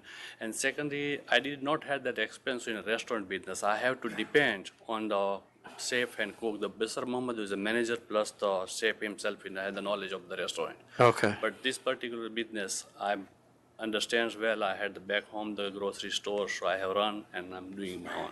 Thank you. Any questions? I'm good. Ready to vote? Yep. Commissioner Fan? Sorry, I just have another question. So you are at this location every day? Yes, ma'am, I will, and I will have the manager also for the part-time. And you have other businesses? Yes, I used to have like a telecom business. I'm mainly in a phone A card. telecom business? Yeah, in a phone card business, like in US, but the phone card is not longer, so I'm opening stores and I'm devoting my time more to the stores. The phone card business is not doing. So you are not doing other businesses? No, I do other businesses, but this is the main business I'm going towards now. And you're going to be there every day? Most of the days, yeah. Not Saturday, Sunday, or weekend. You indicated in your last application that there was no manager, and then you ended up having one. Are you going to do the same here? Will you notify us if you change? Because you're indicating you're managing this store. Well, that was a restaurant, ma'am, and I don't know Management how is to. management. Either you're going to be there I or not. know, but like that time I needed the help with the manager, and I cannot overlook him also too much because of not having the knowledge. Understand that we're not telling you can't have one. Yeah, We're yeah. telling you that you need to tell us. Yeah, I That can. was where you got into trouble. A lot of the stuff you did, you didn't tell us. Right, no, I will have the. Well, that's what manager- she's asking you. Are you going to do okay, that I again? misunderstood. I thought maybe she was asking me the previously. I could have the manager if I needed, but this time, this particular business I know well, so I can overlook him to the manager because might be we wish to grow the business and I might need a manager.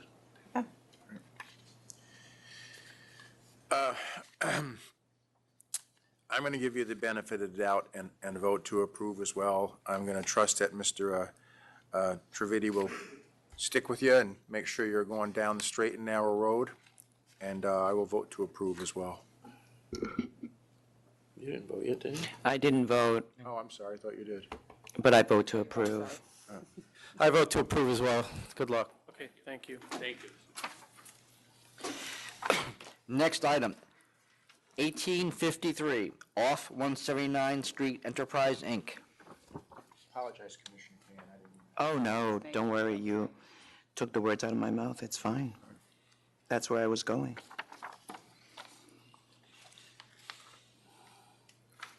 Again, the same appearance, Neil Trivedi for the applicant, off 179. I believe this was also denied previously because the store did not meet the requirement of having sufficient grocery at the premises, and also the lease called for a grocery usage, which in the lease it says stationery store. We will contact the landlord. This gentleman What do you mean you will? You got the denial on that fact in February of 2017. You haven't contacted the landlord yet? I know the landlord. I mean, I haven't. You know him so well that it took you a year and a half to call him?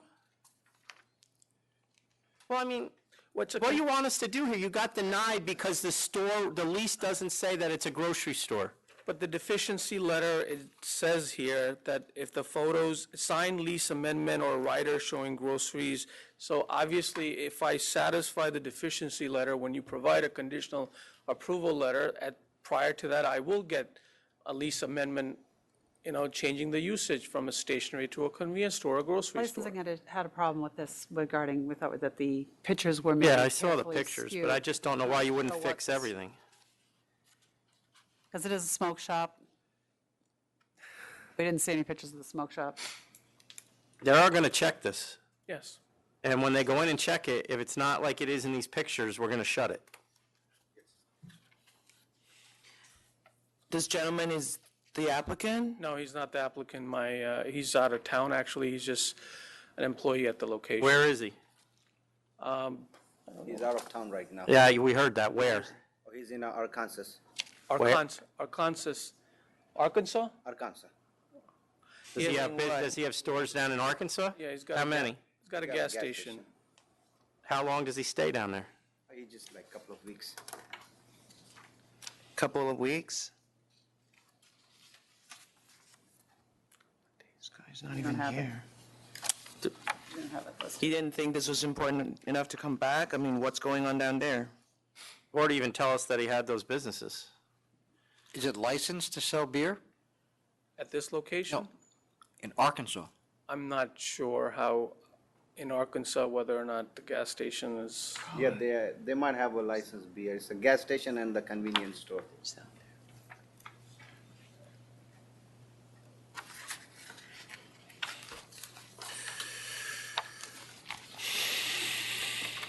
We'll do whatever is necessary to satisfy the requirement with having 50% groceries at the location. It's right in front of a Subway, 179th Street on Hillside Avenue.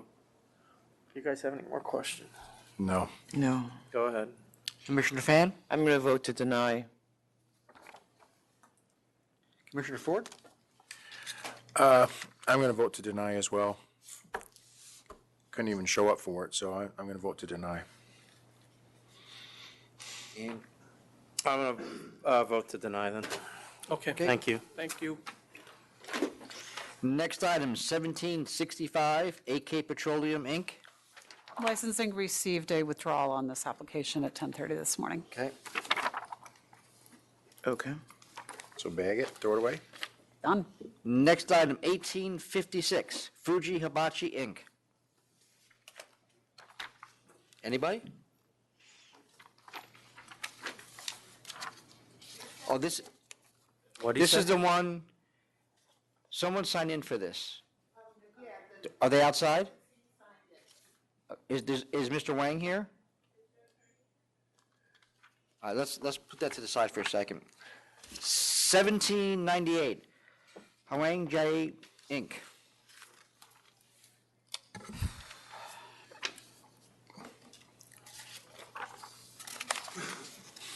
Good morning, Chairman Bradley, Commissioner Ford, Commissioner Fan, and Member Board. Morning, Council Marsco. My name is David Yan, this licensee. At the time when we had a hearing before the council office, and we entered a conditional no contest, and at the time probably there's some kind of misunderstanding is we sort of can have the board to assess civil penalties to allow the licensee to keep the license. You offered cancel and bond. Yes, but. Well, then that's where we're at. Yeah, but- Withdraw, unless you want to go back to hearing, I'm not here to negotiate that. That's already been negotiated. You want to go back to hearing, you can pull it.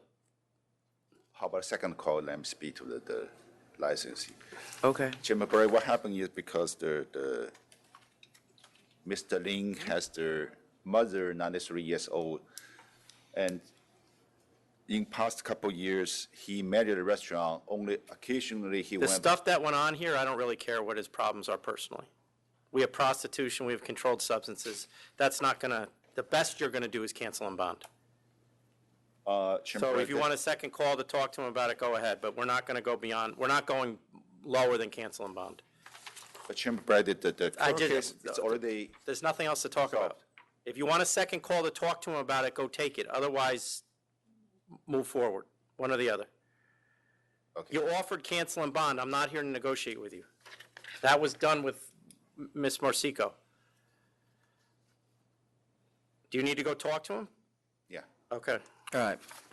Put this one over, or what? No, no, Second call. have a second call. All right, next item, 1790, 3201 Tavern, Inc.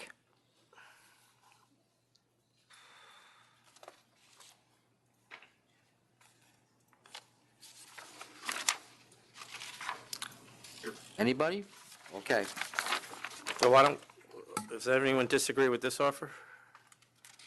This is, Mr. Fogelman contacted, someone signed in for it. Mr. Fogelman contacted me yesterday. He wanted an adjournment because he wanted to submit a letter of mitigation. All right, give him the adjournment. Give it to him, okay. So that goes, what, to 9? Make it to 9:26? Yes.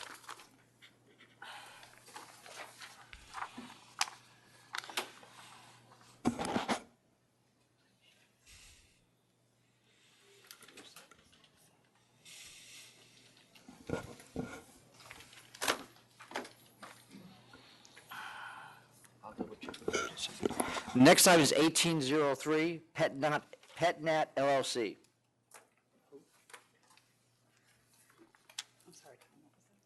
1803.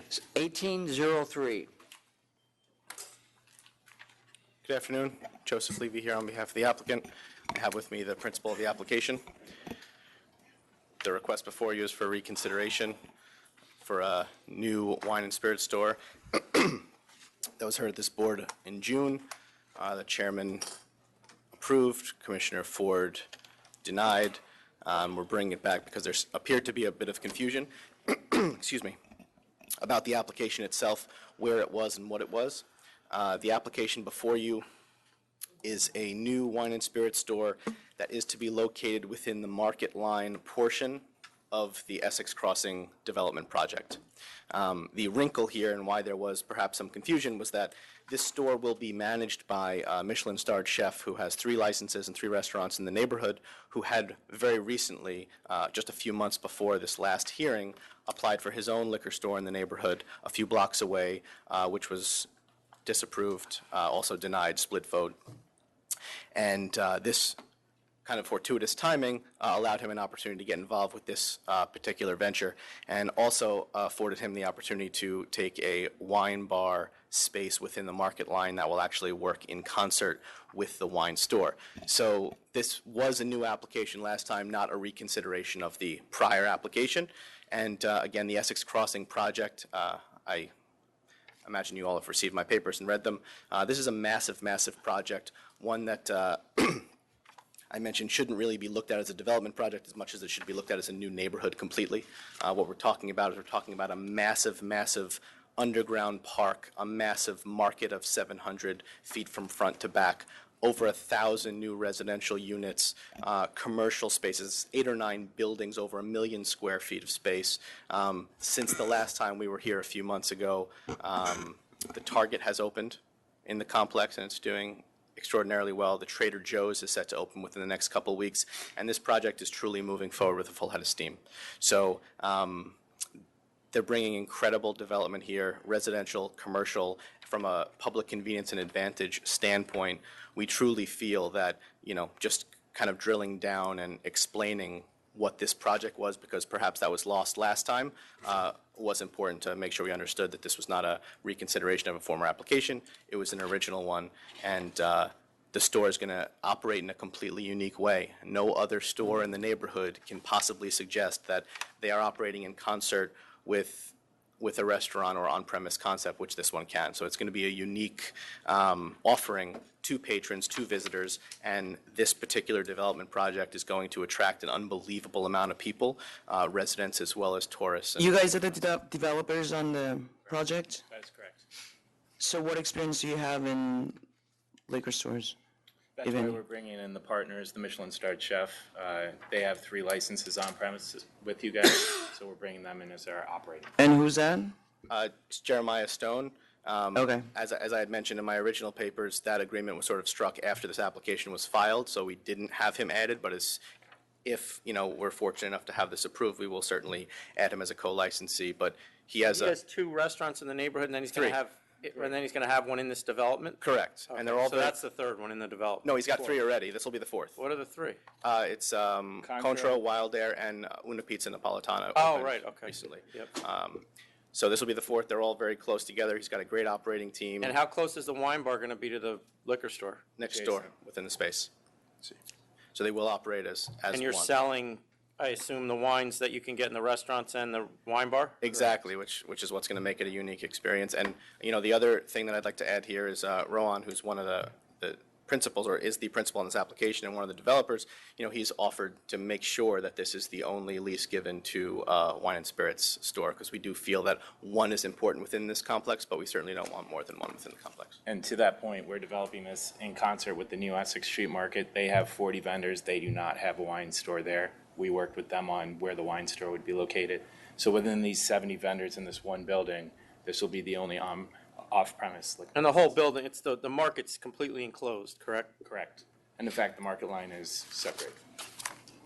And one more point, Commissioner Ford, one of your points at the last hearing was you'd mentioned the sort of David and Goliath point of like this being a bigger person coming into a neighborhood and perhaps hurting a smaller store. And what I would offer is that these guys have gone through an incredible lengths to make sure that they are moving the people from Essex Market to the market line first and foremost, and they are truly targeting individual, mom and pop operations, small spaces, not chains with respect to the market line, to make sure they sort of keep that talent And can you homegrown. name some of the? Sure. Sure. You know, about 30% of the vendors that I've secured to date are from the Lower East Side, 100% are from New York. Talking Lower East Side vendors, we have Nomad Tea Parlor, which is in Chinatown, the oldest tea shop and dim sum place in the city. We have Veselka, which is the East Village Ukrainian diner. We have Tortilleria Nixtamal, which is out of Queens. We have Pickle Guys and Donut Plant. Those are Lower East Side guys. The Tenement Museum's taken a spot here. We have a Nut and Spices place from a New York operator. We have Pho Grand, which is another Vietnamese vendor from the Lower East Side. Cafe Grumpy is our coffee shop. So it's all local New York businesses. And we've, you know, with the Essex Street Market, again, 70 vendors, all local, no chains. So this is a chance for all these guys to sort of collaborate together. And we've been pretty careful about the curation and making sure it meets the needs of the community, but is also a draw for the rest of the city. Okay. And to their credit, they've been working pretty closely with the local community board as well, to actually help to curate some of the specific vendors that they will have there. So there will be a bowling alley, there will be a movie theater, there will be some things that people in the community actually wanted. But they didn't take a position on this. Well, they don't take positions on the liquor stores. But so far, we've been for 7 licenses, and they've all been approved from the community board. And I've communicated since the beginning with them. I've been working on this for 5 years, and they knew that this was going to be a use in it, and they supported the use. So right now, you're the only member of this, what is it, an LLC? Yes. Correct. But you are the Stone is going to become a partner, or is he a manager? Partner. And is he going to be the only new partner? It depends on his side, on the financial things on his side, but he's the operating partner. Okay. Yeah. And again, Stone and Von. That change will be made, I take it? Yeah, 100%. And actually, the community board meeting that we went to, where I was present with Jeremiah for the on-premise portion of this, we did disclose it was going to work in concert with this, and it was approved by the community board. All right, any other questions? Nope. No. Ready to proceed on the vote? So I'm going to, we'll vote to reconsider first. I'll vote to reconsider. Is there anybody here in opposition? No. There was, and just for the record, there was significant opposition to this by the other local stores, so I'm not ignoring that. But I'll vote to reconsider, having voted to approve it last time. I will vote to reconsider as well. I'll vote to reconsider. And on the merits of the application? I'll vote to approve. I'm going to vote to, out of the thousands of decisions we've had to issue here, I do remember this one in the interior downstairs. That's where it is? Yes, I do remember this one in my decision. So to be quite honest, and, I had second thoughts about my decision afterwards. So I'm kind of glad that you came back to reconsider. So I wholeheartedly approve. Well, that's going to open the floodgates.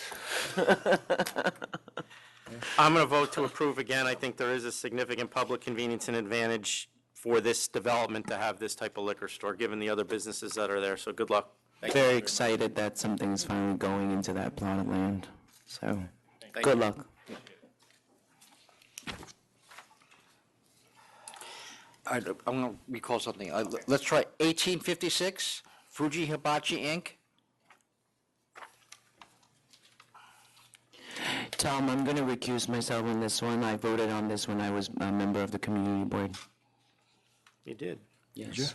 You want to tell us how you voted? I think I voted for it, Okay, go ahead. So put your name on the record. Yes, yeah, good afternoon. My name is James Wang, representative. My name is Win-Min Lee. He's the owner.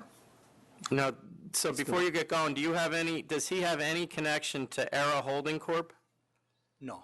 Does he know those people? 你知道以前那些人吗？ No.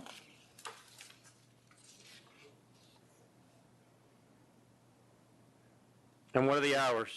The hour will be weekday until 11, weekend until 12.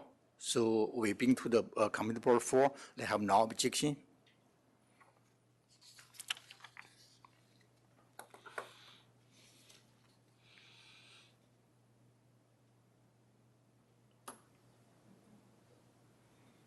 And you don't know, he doesn't know Zhao Jin Chen? 赵金庆，你知道谁是赵金庆吗？不知道。No.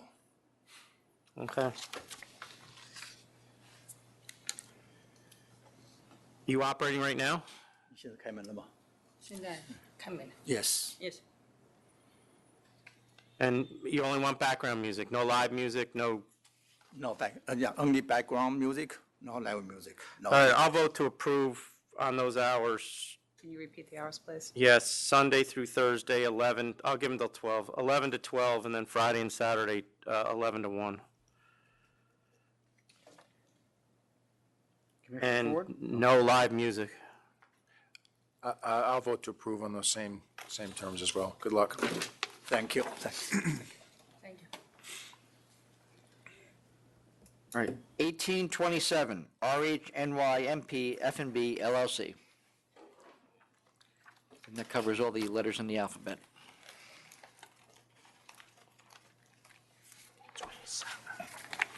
Joseph Levy, here on behalf of the applicant, because I don't know all those letters off the top of my head. The appearance today is just sort of a status update for the members. At the last full board meeting, you had asked that we go back to the community board, notify them of our changes. We did. We went to the community board meeting last week. We were asked by the community board to lay today's hearing over to the next full board meeting so that they could complete their process and go to their full board. And Who is that?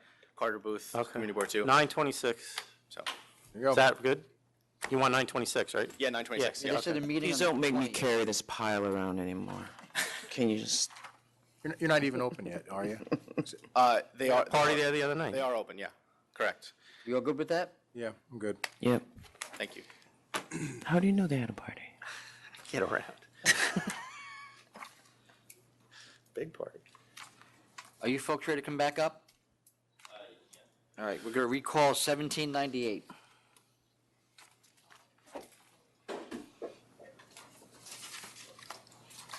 Licensee decided to go back for the hearings, so that's he decided to do. If this stuff gets proven, he's looking at revoke and he won't get another license for 2 years. He believed, and because Chairman Bradley, all the criminal charge already either disposed, resolved, and dismissed. That's, and Want me to withdraw these charges you're asking to be withdrawn or no? Anyway? Yeah, that's fine. That's fine, Chairman. So withdraw 14 and withdraw 20 and send it back to counsel's office for hearing. Cancel and bond is gone though, now it's revoke. they want to have a hearing, and. All right. So it's But- back with counsel's office. Chairman Bradley, if the board can assess the civil penalties, and they were imposed. This is a conditional civil penalty. It means you made an offer that she accepted. and then she, because she accepted, brings it to us to accept. I'm not going below her. We will speak to Council Maseko and. Okay. Thank you, President. Thank you, Member Board. Thank you. Next item is 1850, the Exempt Firemen's Association.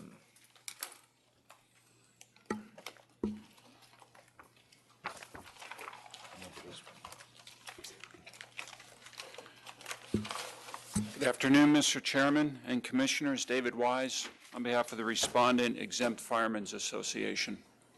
The association seeks a conditional no contest with cancellation of its license and surrender of its bond. Okay. They're not serving now, right? Because we. Is a summary order. That's correct. They are not serving. Because we do get reports periodically that there's stuff still going on there. What are they going to do, reorganize? Yes, as set forth in the position statement that we submitted, they've made a number of changes to both their governance and their methods of operation. At some point in the future, they will seek to reapply for their license. I would recommend that you go meet with the police department before you do that. The Poughkeepsie Police Department, just to get them on board. I'll accept. Accept as well. Accept as well. Thank you. Next item, 1821, Rose Fall Catering Hall, Inc. Martin Miller, Miller Buscemi. I must apologize. I was away for 2 days because of my holiday, and I walked in this morning and I was told that I had a matter on. I could not get a hold of my client. This is apparently a default, and in speaking to the secretary, the notices were sent out. But I'm here to tell you that this has been a client of mine for many, many years. I win some of them, I don't win some of them, but she normally wants me to contest these It was the delivered charges. too, though, you know. No, I'm not. No, did they tell you it was delivered? Yeah, well, the secretary just did, yes. But I find this unusual. She's always given me a copy of the notice of pleading, and I normally go to a hearing on these things. I would ask that you at least put it over so that I could speak to my client. I don't know what happened here. I All really right, don't. I'll put it over. I could probably get rid of it for $4,000. Well, let me tell her that too. I just want to know. She never does this. I mean, she. So put over to 926? Yes. All right, I appreciate it. Good Thank with you that? very Okay. Next item, 1800, Estevez Grocery, Inc. Good afternoon, Mr. Chairman. Good afternoon. Well, I'm the expediter that helped this lady to get all the permits and the premises to get these COs and everything in place. Your name? My name is John Lopez. And how are you related to the owners? I'm her expediter because she had Mr.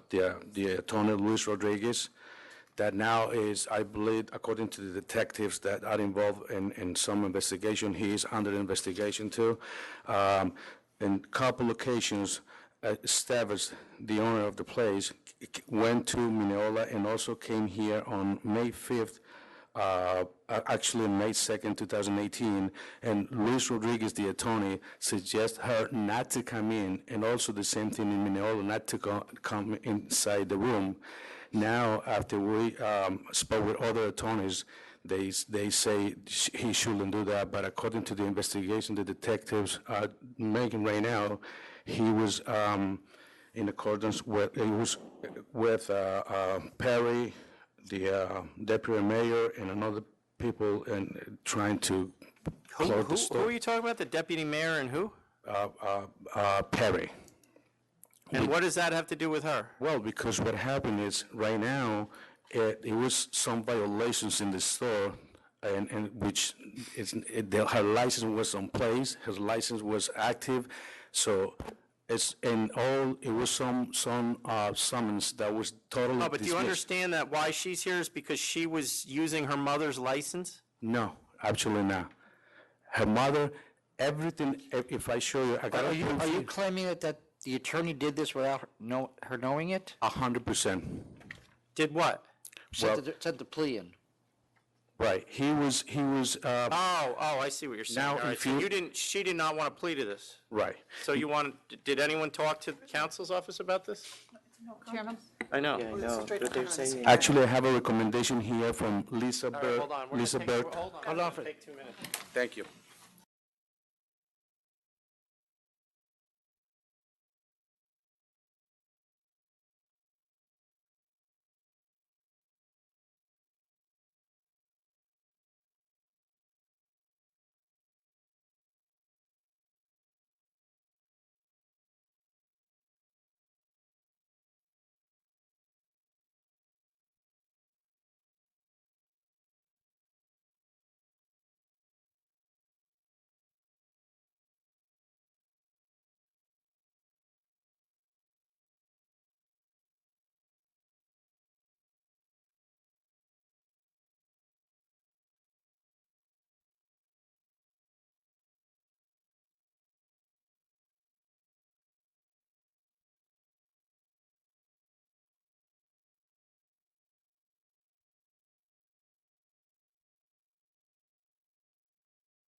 Are we back on? Yes. All right, we're back on the record. All right, so I'm going to send this back to counsel's office. You'll get a letter from or she'll get a letter from counsel's office that she needs to respond to. Absolutely. That will start this process over again. Absolutely. Thank you All so much. Have a great day. You guys agree with that? Yes. Yes. Thomas, I don't need to. Yes, agree with No, you're done with it. Go ahead, thank you. All right. Next item, you're all set. Your next item is 1817, MJB Ale House, Inc. So I don't know who else, somebody signed in for it. Is there someone named Healy who signed in for it? Yes, you did. Okay. So you just gave Mr. Flynn a break here. So are we on 1817 or Yes, not? you are, but I just want to point out, I was on vacation. Frank Palullo appeared last meeting on this you. to reopen it, yes. So this matter was one that was marked as a default, and Frank appeared. He had, I believe he had brought with him, which was previously sent. No, we still have it as the floor. Okay. I had previously This is the sent to first appearance on counsel's this one. office the fax showing that we had actually faxed the pleading, the plea over to the, You're sure on this Ale House one? yeah, and if you put it over, I'll bring No, I'm it not going next to put it meeting. over. You're telling me that you faxed it over Yeah, in time? yeah. All right, send it back to counsel's office.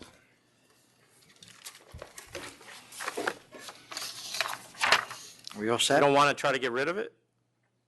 I have to speak to the client, Mr. Chair. No, we don't want to do that. All right. Next item is 1820, Vin Family, Inc.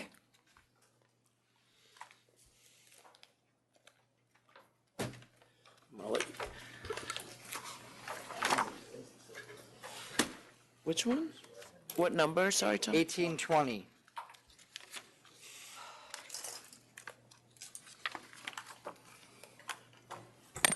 Joseph Levy here on behalf of the applicant, Anastasia Sabalos here, as the sole principal on the application. This is a request for reconsideration of a wine and spirit store as well. I was not the original attorney of record who prepared the application. There were some factors that were not disclosed at the original hearing that I thought it was important to make the board aware of, as well as some additional items of support and additional items about the store itself that I thought the board should know, and that's sort of the basis for our request for reconsideration.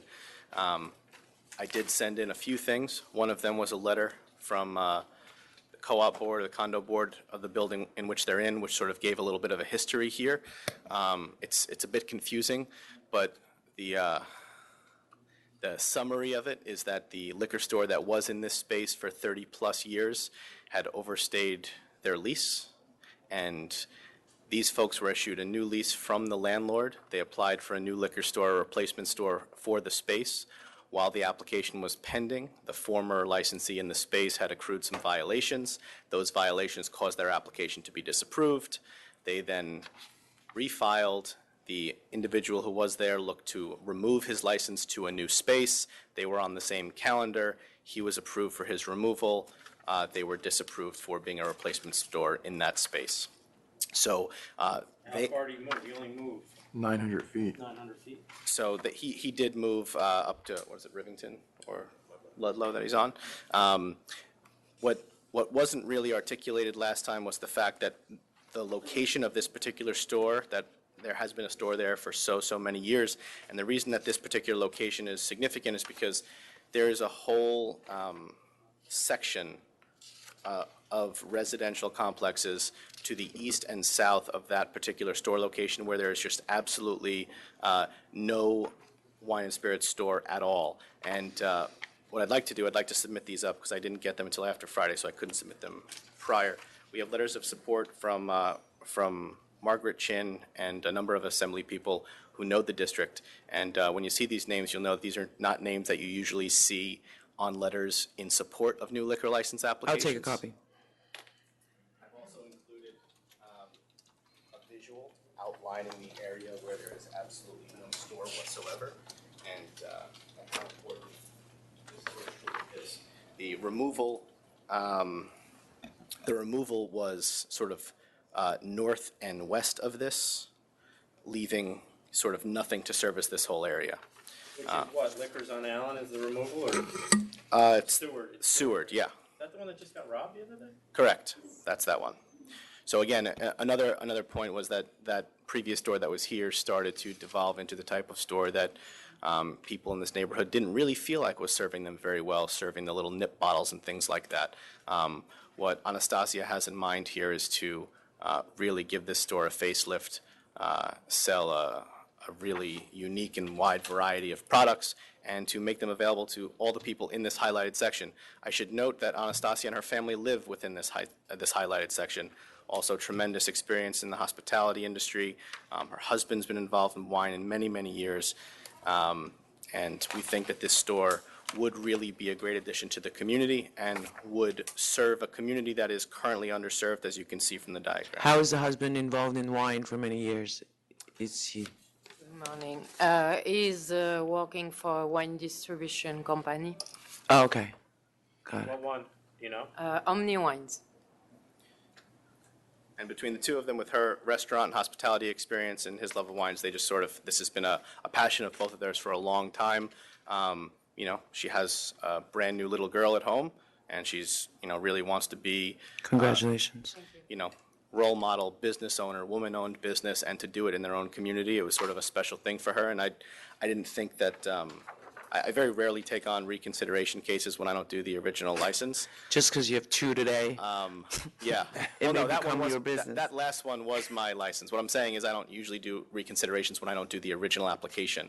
But this was a referral from a friend, and, you know, I looked at their situation and thought that they deserved another shot. So where Seward relocated is actually a block further away than Delancey. It's actually further away from the closest. Correct. Got it. Correct. And for what it's worth, also, there's one of the stores, and I don't know that it's a store that opposed these guys, but it certainly is a store that's opposed other applications of mine in this general area, had approached one of my other clients about buying their store because they are going out of business.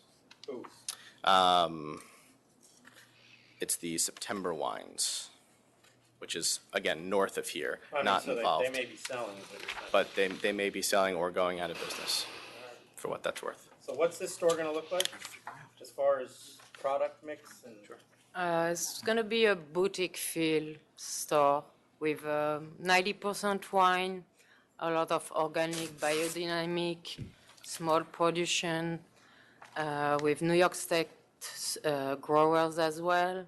We'll have a little gift area, and we will do free delivery, which is with a website online with a menu, which doesn't really exist where we live right now. And is this your husband right here? No, this is my manager. Okay. And what's your experience? I've been working in some retail shops. I've done other work for wine retailers, web development, so it's kind of across the board. But currently in a retail store that I would be leaving when this gets approved. In this neighborhood? No, it's in the East Village.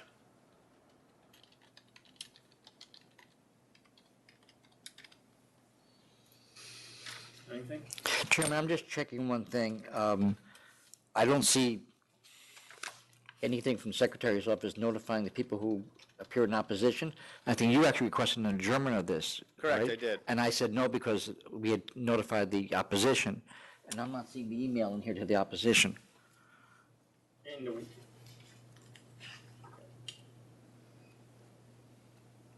I think Mr. Springer was here in opposition to the, yeah, I mean, you wouldn't have known, but. Yeah. So what are you saying? It didn't go out? I'm saying is, if it went out, it should be a part of the record I have, and I don't see it here. I'm trying to get word, find out from my staff if there's, I if it saw was. him this morning. Is he here? I had a hearing Oh, with him? disciplinary. Okay. You know how this goes.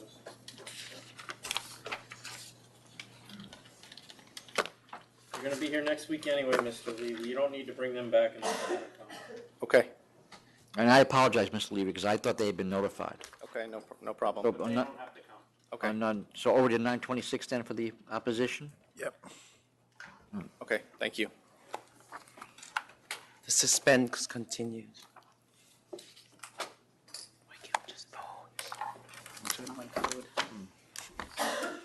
1808, 377 Flatbush Convenience, Inc.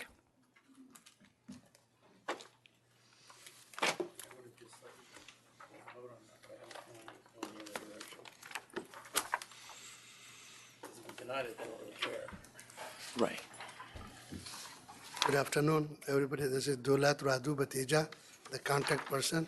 Mr. Khan is with me, the owner of the price.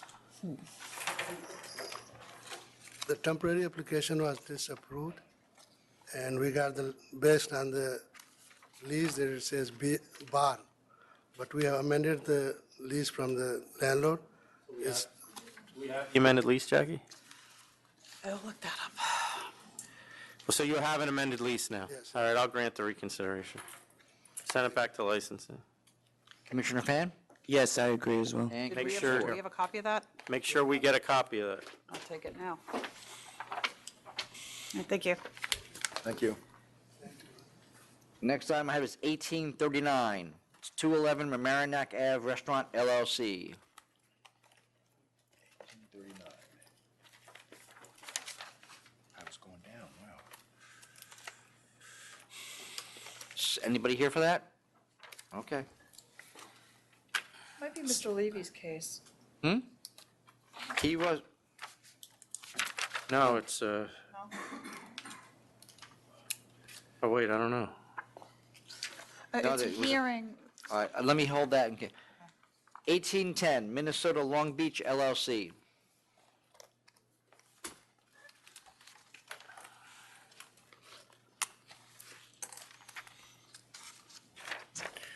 Good afternoon, Terrence Lynn on behalf of the applicant. I understand there's somebody here from the community, so if you don't mind, I'll let them speak and then I'll address Sure. anything if I have to.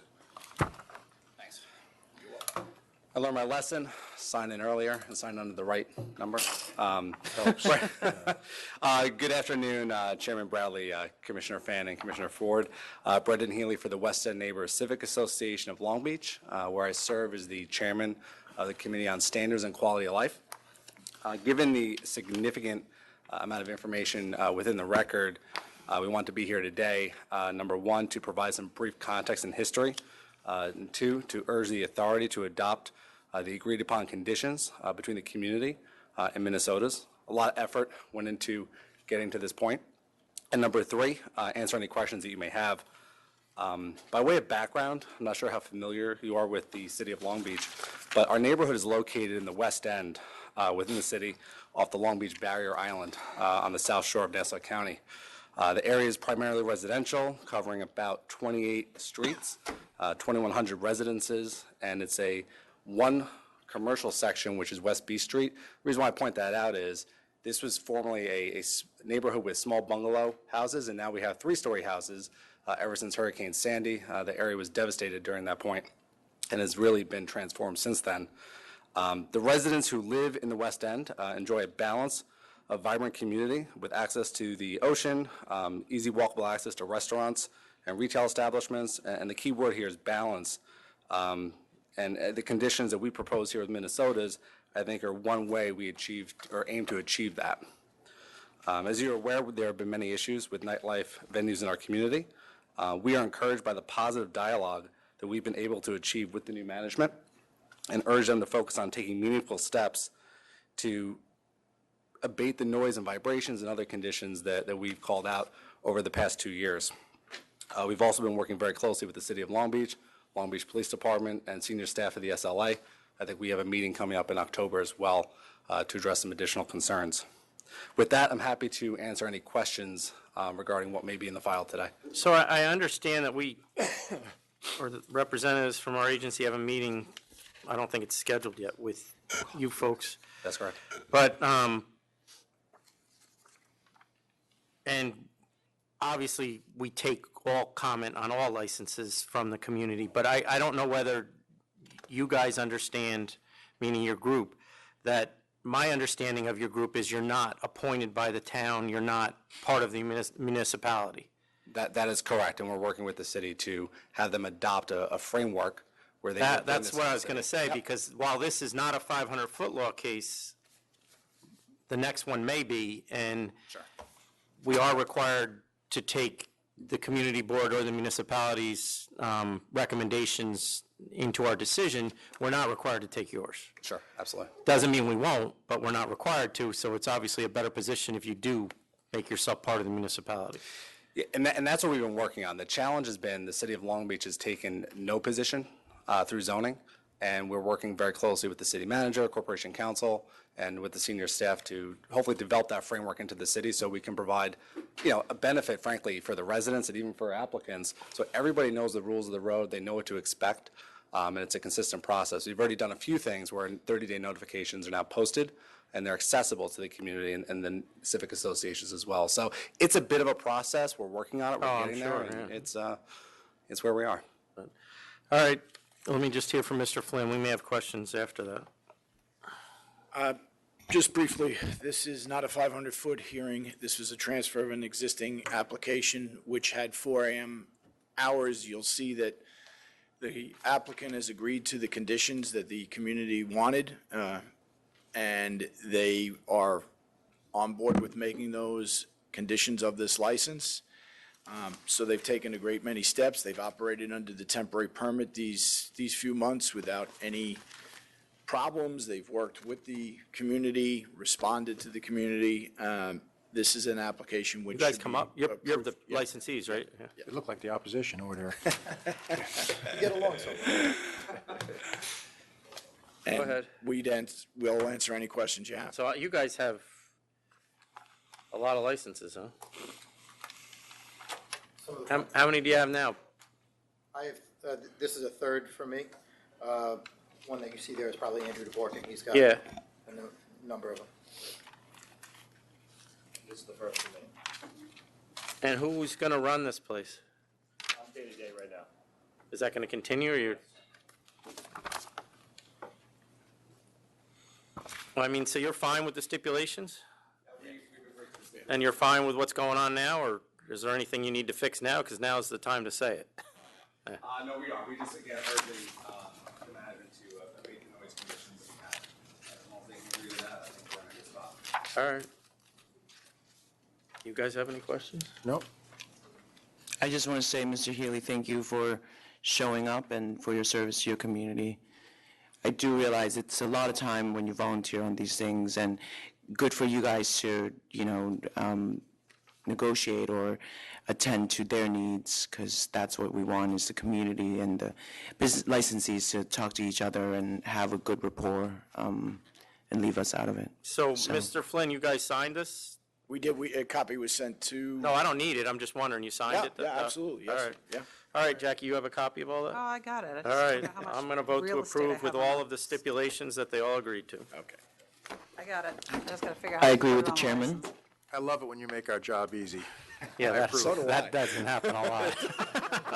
Yeah, I went through it and I was getting so nervous, like, and then there was this last letter that they were like, oh, we agreed to it. I was like, oh. Good luck, gentlemen. I don't even know if I have You're welcome. I have something else I skipped over.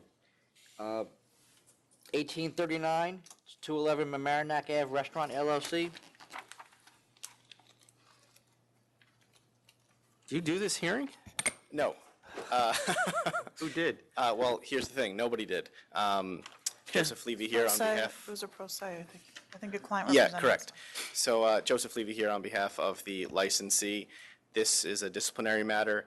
There was an amended notice of pleading the day of the actual hearing date. My client appeared by himself to proceed with the hearing and then sort of realized that he shouldn't have as he got the amended pleading that day. I think he didn't have a choice. did he?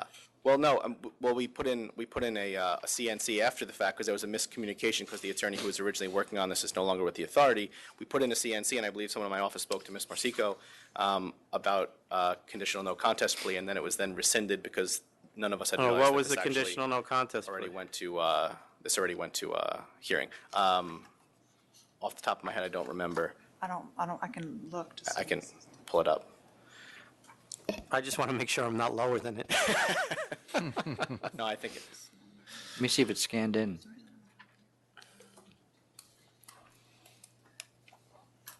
Well, sustain 1 and sustain 2. Up here it is. What is it? $10,000. No, I don't think so. $1,500. I'll take that. 1,500. 1,500. Commissioner Ford? I'll accept it, but I think that's low. Noted. Thank you. It's your lucky day. 1775, The Hills Restaurant and Bar, Inc.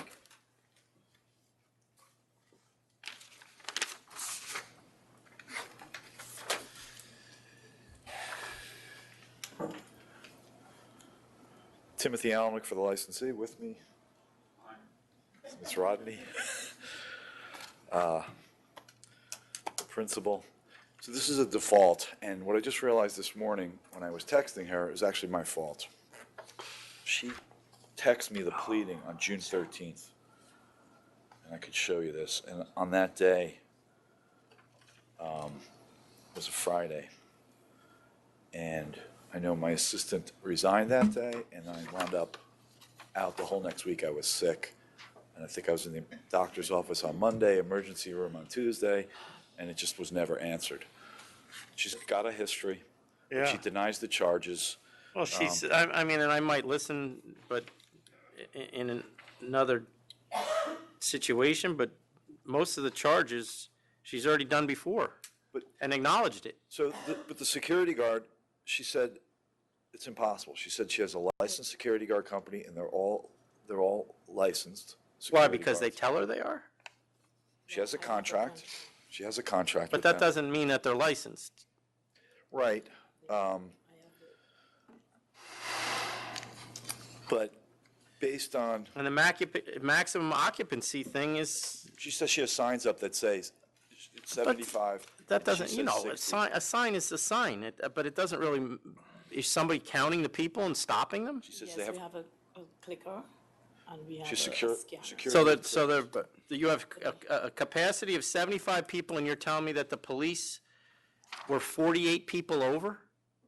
They said there's 123 people in there. They miscounted that badly? I mean, it's not close. That's my point, and you've done it before.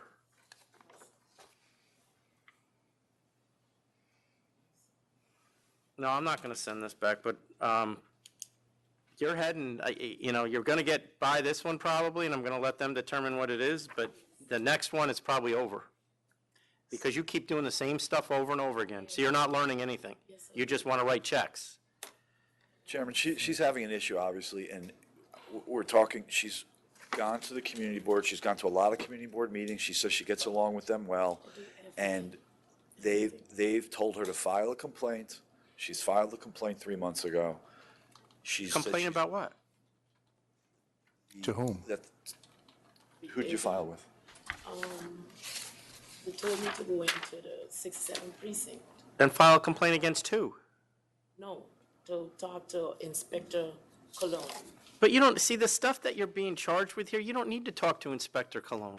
It's having somebody at the door that's licensed, count the people that are coming in and stopping after 70. Yes, we have a clicker, sir. Well, you're not, somebody's not using it. Yes, sir. And making sure your license is displayed. I mean, That's the like- police aren't going to help you with this. The license are They are currently operating under SAPA, so they did timely renew. Yeah. There's nothing else pending. I can Okay, issue. you guys decide this one, because I'm, I'm working with the board. I go to the meetings. I go to the SLA meetings. I go to the 67 precinct meetings. I do everything. I'm thinking, Police you officers. paid $19,000 in the last 4 years. You're probably going to get another significant fine here to bring you well over 20. Do you think that's worth it? No, sir. 13, 17. All of this stuff is easy to fix. You're already well over 20. Process of doing everything. Yeah. I know this Oh, I forgot that other one. You're right. You are well over 20 already. this is personal, but I was just divorced. Okay, you ready to vote, Tom? I am, sure. Okay. Commissioner Fan? I'm thinking 2,500 unlicensed guards. What's that? Is that the? No, it's the same one, isn't it? Yeah. Yeah, 2,500. I'll go with 2,500. You guys are lucky I didn't go first. Thank you very much. 2,500. Thank you. Good luck. And ask them to show you proof that they're licensed and certified and all that kind of stuff. Don't take their word for it. All right? Next item is 1788, Sagona Enterprises, Inc.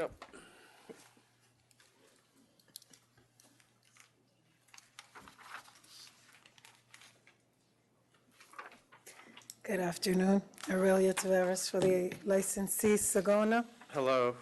Good I hope you don't go first, Chairman Bradley. No, you've got an offer here. I'm going to accept it. Thank you. Works for me. Works for me. Thank you. Next item, 1807, Maria Restaurant Food Corp. Sorry, Tom, can we just go back? What was the number prior to this one? 1788 we just did? 1788 is one we just did, Yep, okay. and then now we're going to do 1807. Good afternoon, members of the board. My name is Nicole Ramon. I'm here on behalf of Maria Restaurant Corp. and Miss Maria Medina. Here is the sole operator and owner of this small Mexican restaurant in Jamaica, New York. We're here today because our request for reconsideration was denied. It appears that there are prior issues in the application submitted by the expediter. Also, seems to have been some misunderstanding in connection with the lease. I'm here to- go ahead. There's so many contradictions in this, I don't even, I'm kind of interested in what you're going to tell Yeah, me is the so I've truth. Because tried I to got 3 different lease dates here. No, I understand. I've tried to unravel this with Miss Medina. This is actually her first business of this nature. She's worked. She open in her now? parents' company. Yes, she has. She's been in business since September of 2017. I've also tried to speak to the landlord, who's a 91-year-old gentleman who is very difficult to try to speak to. Apparently, he's been giving her amendments of some prior lease. This was something that happened previously. As of recently, and as a result of being denied for these reconsiderations, I've asked him for a new lease. He's actually charged her to give her a new lease. And we have one that was, I think dated as of May 2018 and has been provided to the board. It has the correct information on it, that being Maria Restaurant Corp., solely operated and owned by Ms. Medina. Additionally, I believe there are some question of summonses and a prior owner. I wanted to kind of bring to the forefront, Ms. Medina was, has opened the business in August of 2017. This is when the business documents were filed. By September of 2017, the doors were open. Of course, they didn't have any permission to sell liquor at the time. They actually ended up applying in October of 2017. That was denied. And instead of asking for reconsideration then, the filer resubmitted. In 2018, that then was denied. The issues of the lease were not rectified prior, so I'm here to offer kind of those explanations. In addition, I have proof in relation to the summons. This was not her. She was not affiliated with the prior owners. And interestingly enough, I believe she was probably traveling during the time this happened because she went on a long church trip just prior to opening the restaurant or starting her the new lease. So I'm here to, I can answer any questions. There's also an issue I noticed in the prior application of employment. So she previously cleaned houses, that's what she did. I believe that erroneously they had placed that she was the owner of this current business in March of 2014, and that is not the case. Ms. Medina's here to offer any questions.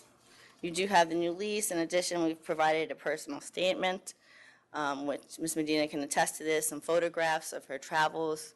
Is she planning on working here every day?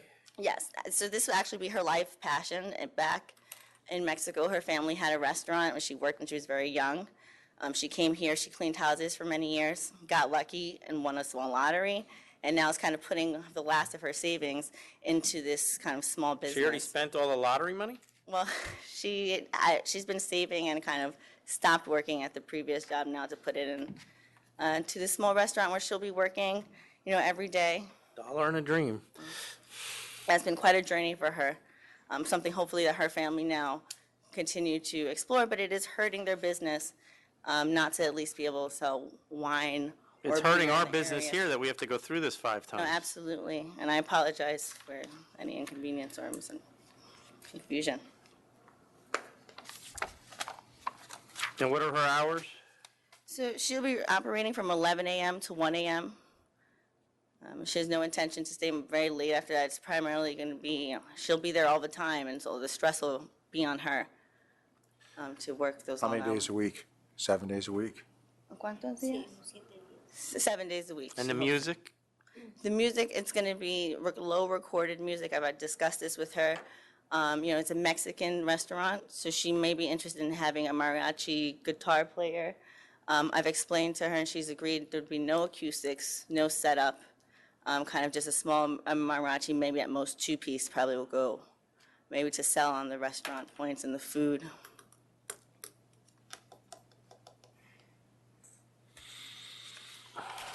Any questions? Just so you know, the live music portion was not on the application that was before you when you decided. That's new. You don't have the packet that was for you, but I just looked on that and it's not there. It was just recorded No, I music. do have the packet. The actual full board write-up? Yeah. I'm looking in here. No, It's not here. It's Oh, not here with the history of the prior location, which it's is only extensive. bits and pieces of the, that was provided by the attorney. Okay. Not you, So would this agency go attorney. back to you? No, you decided it, so it will come back to, you make the final call. So why don't we have everything? I remember this, so I don't need everything, but I'm wondering why we don't have everything. The two attorneys have been reminded to do this, but Remind them again, please. Do you guys need anything else? Okay. Can I just have a moment, counsel, please?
Yes. And we back on the record.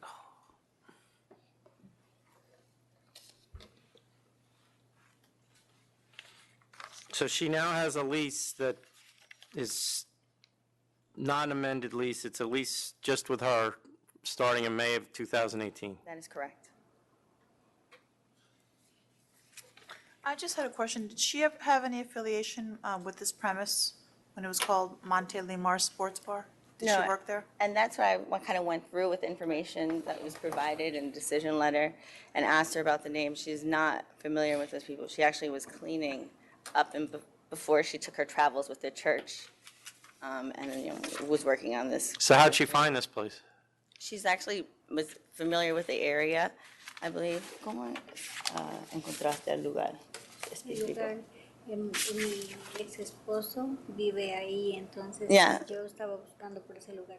Yo vivía antes, muchos años ahí, Yeah. entonces me gustaba mucho ese lugar, cerca, todo para... Cerca. So she's saying that previously she had an ex-husband that lived in that area, and it's accessible to many different things. And so she always liked it, and so she went back to that area to see if she could find space. Okay.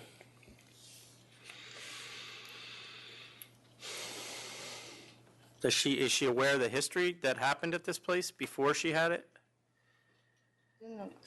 ¿Sabiste algo anterior, los problemas que tenían anteriormente? No, nunca supe nada que habría, ni hasta ahora no sé qué habría eso ahí. She's saying, no, and I've asked her this before, but no, she did not know about the problems that were there in that location. What's she going to do to avoid those problems now that she does know? ¿Qué vas a hacer para evitar de que los problemas que van a tener en esa área? Los clases, ¿cómo me estabas explicando? Sí, yo solamente vendo comida mexicana, taquitos así, y a veces algunas personas quieren por el calor una cerveza. Yeah, so she would. Pero yo no voy a tener gente que esté tomando ahí, sino que con su comida y salen. Yeah, so she's saying she wants to focus mainly on the food, offer patrons a beer if they request one, but it's not going to be the type of location where people go there to drink or focus on anything like that. So she doesn't expect any of those kind of problems, and so she'll send people away if she feel like they're being excessive. And also, I've advised her about the ATAP courses and making sure that any staff or any people, including herself, that are beyond the premise are actually adequately trained and aware of the regulations, especially IDing and any kind of problems that may result or put her license in jeopardy. Questions? You all set to vote? Yep. Commissioner Fan? I'll vote to approve, but no live music, no DJs, no promoters. What are the hours again? 11 a.m. to 1 a.m. 11 a.m. to 1 a.m., it's okay.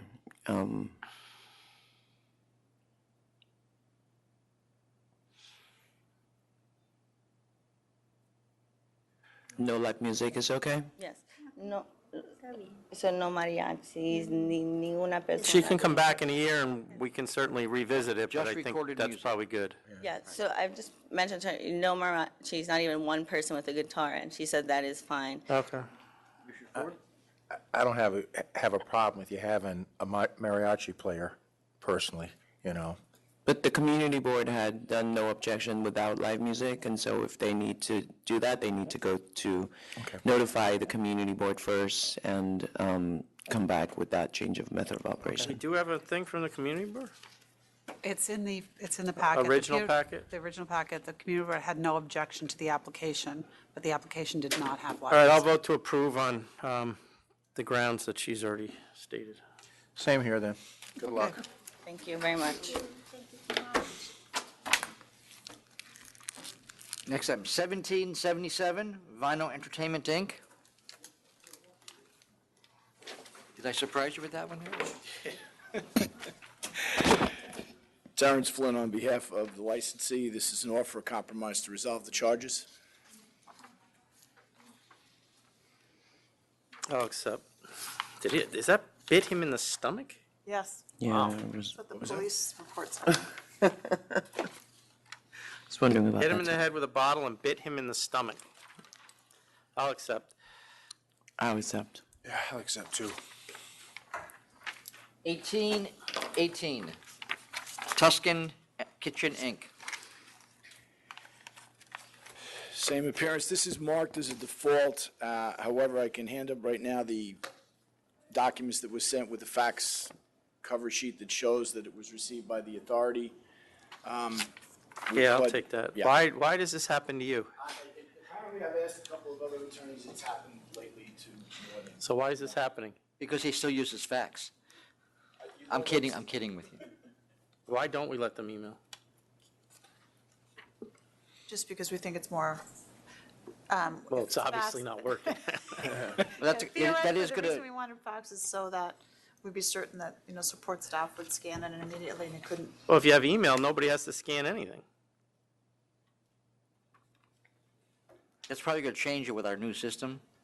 It's probably going to All be almost right, back to required. counsel's office. You all set You with keep that? You want to keep Everybody? that? Yep. No, Okay.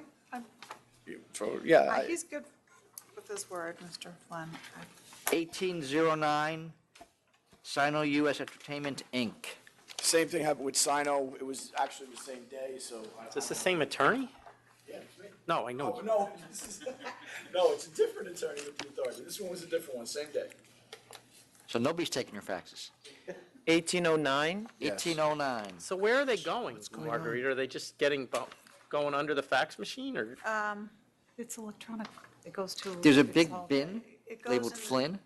It goes to Not the like an old e-fax. It fax goes to. the- So nobody's emptying that Do you still bin? have an old fax No, no, we machine, don't. or all goes through No, email? it's all e-fax now, so it goes. e-fax. Yeah, it So goes. why through our are, system. nobody's emptying it? Is that what's happening? I'll find out. I don't know what the problem is. All right, back to counsel's office. I think that's it. 1809, Find out back what to happened on council. So is empty. 1815, 151 Dyckman Corp. Nope, I'm done. Thank you very much. Have a nice day. This is Frank's default. Don't tell me you got a fax too. You do? Yeah. What? And I have the proof right here. The process that we're going to be doing for Well, the this is mails- your, she asked me why there were so many defaults today, and I guess that, yeah, but that explains it. I asked her that same question too. Yeah. And I thought that you So- guys were just cleaning out the bin down there. All right, back to counsel's office. I was wondering, signs, I think, and small stuff, maybe dispose of it today. Oh, you want to? It's I already have. signs and, But Frank, this place is closed. no, it isn't. It's in It's safekeeping not? Yeah. since July. It was taken out of safekeeping When? 2 weeks ago. Okay, that's why. Oh, okay. Just reopened, we were waiting for a corporate change and an alteration to be approved, and they were. What was the health issue? I honestly don't know, because it was the Vector prior, cited the prior owner. establishment for food protection certificate not held by supervisor, 1,500? I was hoping we could do 1,000, I mean, All right, I'll signs. do and- 1,000. I had 1,500 too, but. Okay, It's a slow day today. So what do we agree with? All right. 1,500. They're both at 15, I don't, I thought 1,250? it had 2,000s. Oh, where'd you go Commissioner to? Ford, I you said go? 1,500, that's what I had down. So, I'll go, so it's 1,500. It's your decision. 1,500? 1,500. All All right, right, 1,500. 1,500. Okay, thank you. You're welcome. Next item, 1737 Caravaggio, Inc. Fix this? Yes, I'm getting ready to file another corporate change. Apparently, the shares were transferred from the estate to Giuseppe without consideration, so. Okay. All right, so I'll grant the reconsideration and send it back to licensing. I agree with the chairman. Yeah, back to licensing. And tell them to start getting along with each other. Dying right and left. Next item is 1857 Gato Verde Sports Bar Corp. Gato Verde. It's an application for corporate change.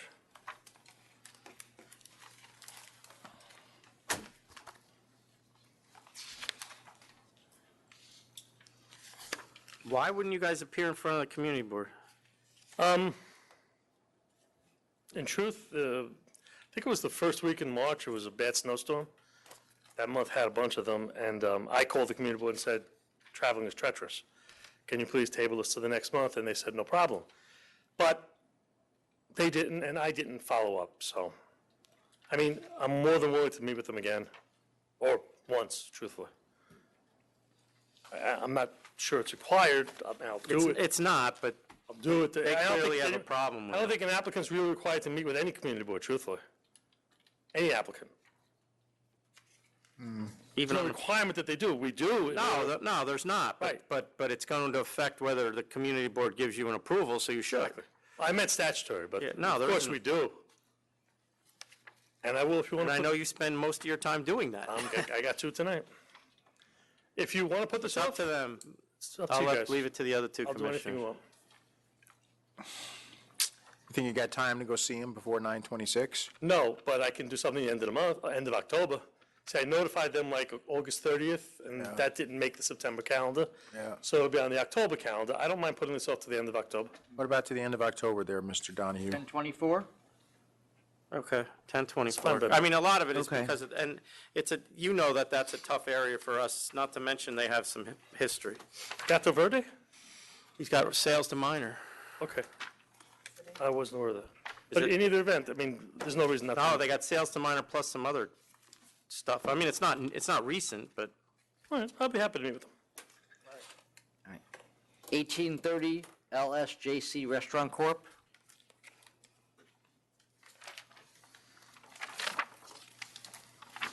Or a nightclub. Yeah. This is a nightclub, not a catering hall, right? This is a nightclub that operates as a catering hall. It's morphed from, it's still booked events only, but it's not doing well, weddings. it's actually supposed to be a restaurant that's operating as a nightclub catering hall. Well, Now, they don't have, I do didn't file- they have authorization for DJs, Jackie, or sure they I do. will have to go back. This or is an old record. promoters? I will go back. I think, from what I recall, this is a very old application, right? Oh, yeah, it is, is very 1980, yep. Yep. it's an old So one. there, that's not even going to be in there. Some of it maybe.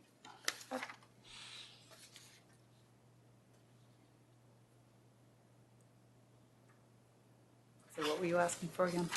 Do we have any, that method of operation, do they have any Anything? specifics?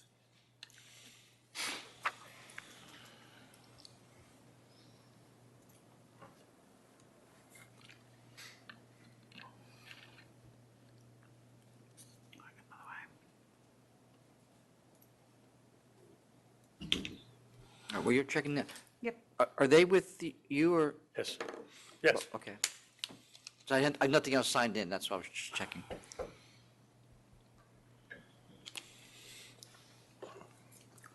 Is he with you too?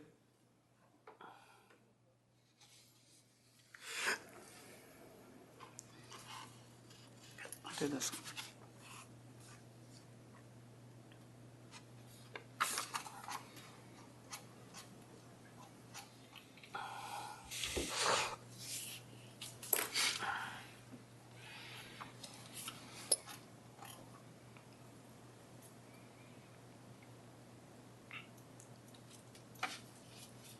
Thank you very much. Thank you.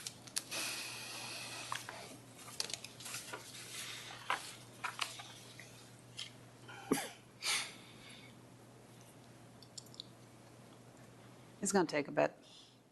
So it's up to you, how long you want to wait. Why does it take so long? Because it's a very large folder.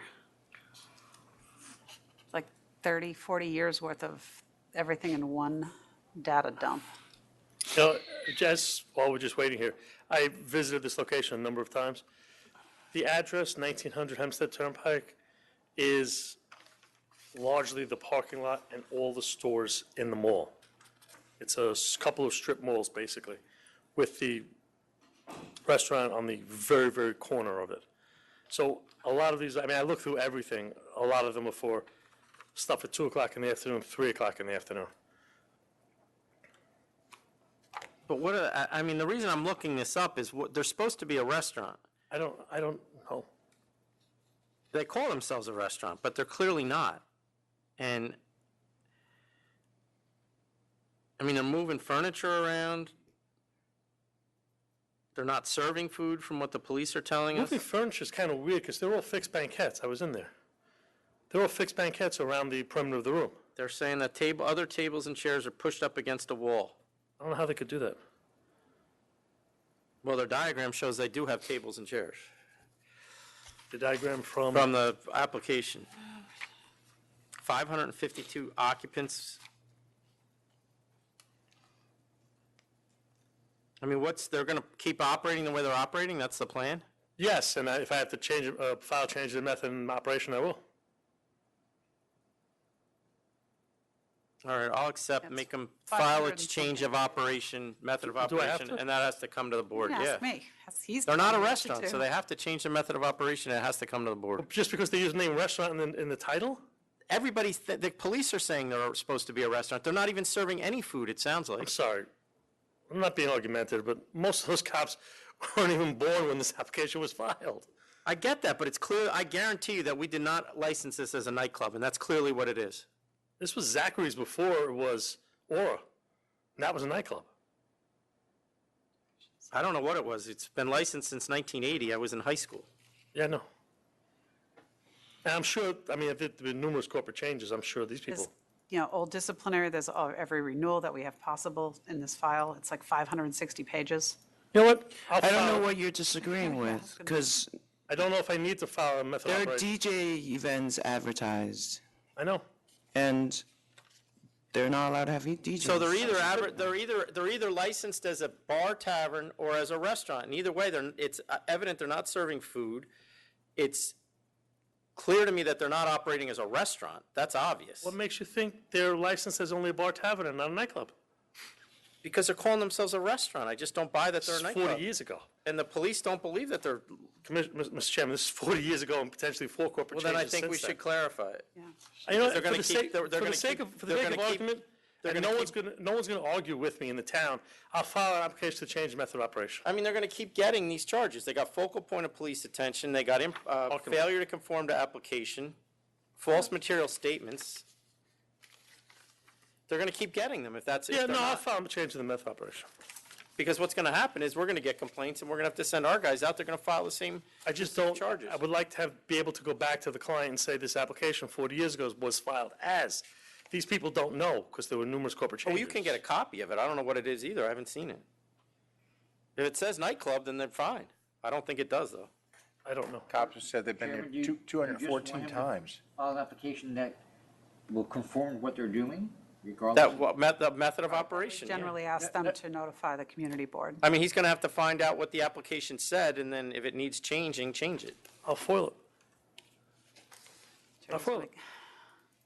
So. And then order a new computer system while we're at it, because this thing is. It's just how many pages? Every police referral, every TPA that they applied for, every catering permit's in here. Okay. So with, Commissioner Fan, are you good with that? Yes. And Commissioner Ford? 12-5. Yeah, there's 214 times the police have responded since 2015. Yeah, I'm good with that. Okay. You can tell me what they're doing because I'm still looking. So it's 12,000 in the method of operation. Thank you. I have nothing else signed in. Let's go through them then. Got it. Ready to move on? Yes. All right. Just as I got it. Sorry. Cocktail lounge, Hey, kitchen, and Frank? side dining rooms. She found it. Type of operation, restaurant. It's a restaurant. Okay, on page 439. Find that when I left? No, I think I'll change the method of operation. Good idea. Okay. Okay, 1728. Dismiss? Dismiss. 1729. But she didn't vote. I'm sorry, I thought. Dismiss. 1729. Accept. Accept. Accept. 1730. Dismiss. Dismiss. Dismiss. 1731. 17. Accept. 1731. Accept. Accept, yes. 1732. 3,500. 3,500. 3,500. 1733. Accept. Accept. Accept. 1734. Accept. Accept. Accept. 1735. Sustain 1, 2, and 3, 2,500. 2,500. 2,500. 1736. Dismiss number 3. Dismiss number 2, right? 2 or 3? What are you dismissing? This is a CNC. This is 1736. I don't have to. No, which one? The refilling. Because they were consistent with the stock and establishment. Right. Oh, all right. So, I'm sorry, dismiss 3, that's what I meant, you're right. Okay. 1,500. 1,500. They're lucky day. 1,500? Yeah, they're around 1,500. for 50 years. 1739. Accept. Accept. Accept. 1740. Accept. Accept. Accept. 1741. Accept. Accept. Cancel and bond, accept. 1742. Withdraw 3 and withdraw 6. And how do we get 2 counts of books and records on that? Margarita. Look,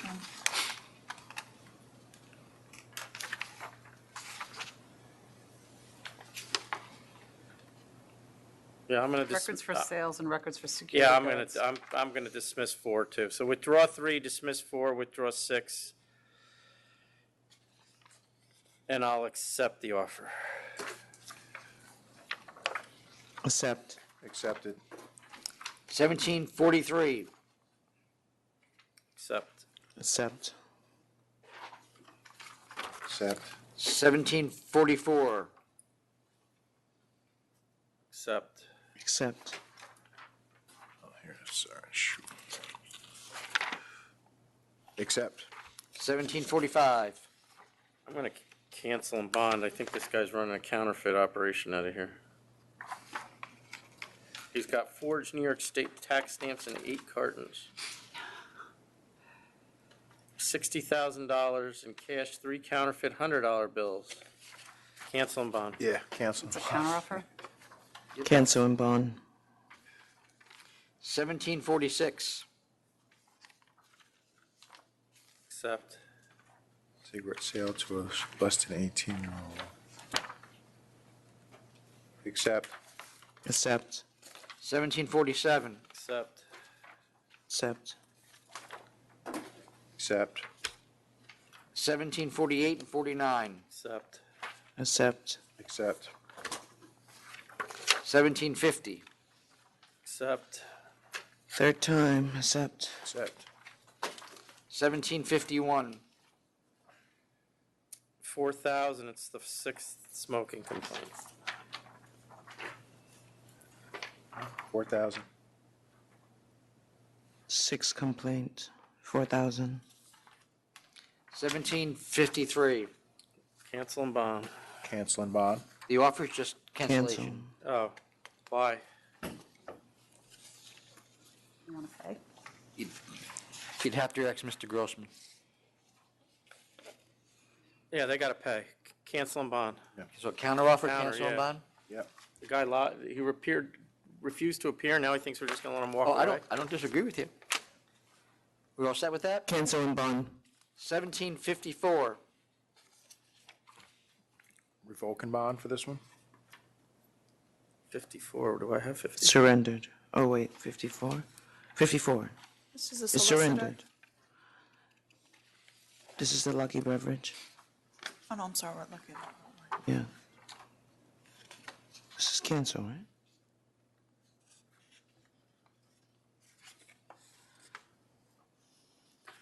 What do you wanna do with this? It says revoke plus bond claim. That's the maximum penalty. That's a maximum Maximum penalty. penalty. Yeah, no, cancel and bond. All right. Cancel and bond. Still could be a nice-sized bond claim, so. All right. 1755. Accept 3,500. Accept. Accept. 1756. Accept. Accept. Accept. 1757. Accept. Accept. 2,500. Accept. 1758. 500. 500. Why did that not go Why'd that come here, Jackie, or Tom? Because there was a no contest, they didn't straighten Oh, offer, just a okay. straight no contest. We're good at 500? 500. 1759, Accept. Accept. Accept. 1760, Accept. 6,000, accept. Accept. 1761, Sustain 1, 3,500. 3,500. 3,500. 1762, Sustain 1, 3,000. I had 3,500, but I'll go with 3,000. Doesn't say how old he was, so. it would show up if it was under 18. If it was charged properly, it would be right here, under 18. Okay. So 3,000. 3,000. Okay. 1763, Dismiss 1, sustain 2, 3, 4, 5, and 6, 2,500. 2,500. 2,500. 1764, Accept. Accept, cancel, and bond. Accept. 1766, Accept. They have to file a alteration application, though. Accept. Accept. Can you put that in the letter? well, Or what happens? it technically becomes a counteroffer then, if you're directing them to do that. But we can walk in and bang them again for it. Yeah, we could do that. All right, leave it. All right. You all good with that? Yeah. Yes. I can put like some kind of reminder that they need to do that Yeah. in the letter. 1768, Accept. Accept. Accept. 1769, Accept. Accept. Accept. 1770, Accept. Accept. Accept. 1771, Accept. Accept. Accept. 1772, Accept. Accept. Accept. 1774, Accept. 3,500, accept. I thought this was the one that we talked about bringing them in, because there are like lots of problematic things advertised on their Yes. website. yes. And they just won't come in, huh? They didn't come in? They just No. won't come in. Refills, all night, Contacted the sangria, attorney. unlimited mimosas. Here, look at encounter, cancel, and bond.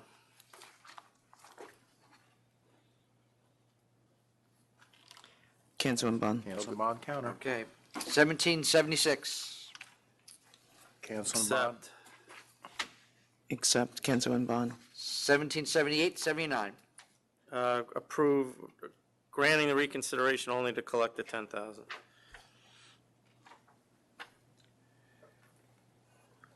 We still got to get it, right? I think we already got a check. Okay, same here. Okay, 10,000. all set? Yes. 1780, Accept. Accept. Warning, accept. 1781, Accept. 6,000, accept. Accept. 1782, Cancel and bond. No Oh, bond. I'm sorry, sustain Revoke. 1, cancel and bond. there's no bond. Revoke. Revoke, then. So just revocation? Yep. All right. Yep. 1783, Accept. 2,000, accept. Accept. 1784, 85, Accept. Accept, 5,500. Accept. 1786, Accept. Hang on a second. Third one. 9,000. 9,000, yes, I'm sorry, yes. all good. Accept. Yep. 1787, Accept. Accept. Accept. 1789, Accept. Accept. Accept. 1791, Accept. Accept. Accept. 1792, Accept. Accept. Accept. 1793, Dismiss 1, sustain 2, $1,000. Yeah, exactly what I had, yes. $1,000 bucks. 1,000. 1794, Sustain 1 through 10. They conceded most of these charges. 8,000 since everything was fixed and the underage was underage by, it sounds like 15 minutes. 8,000. I had would be- 10,000, but I'll go 8,000. We can go I had 5,000, I'll go with 8,000. What, 8? 1796, Accept. Accept. 1,500 accept. 1797, 10,000, last chance. 10,000. 10,000. 1801, Accept. 3,000 accept. Accept. 1802, Accept. Accept. Accept. 1805, Accept. 2,500 accept. Accept. 1806, Accept. Accept. Accept. 1811, Is this, Marguerite, is this really availing, this one? Are you familiar with this? The guy has a contract of sale signed, but the sale doesn't close until 5 days after the liquor license is approved.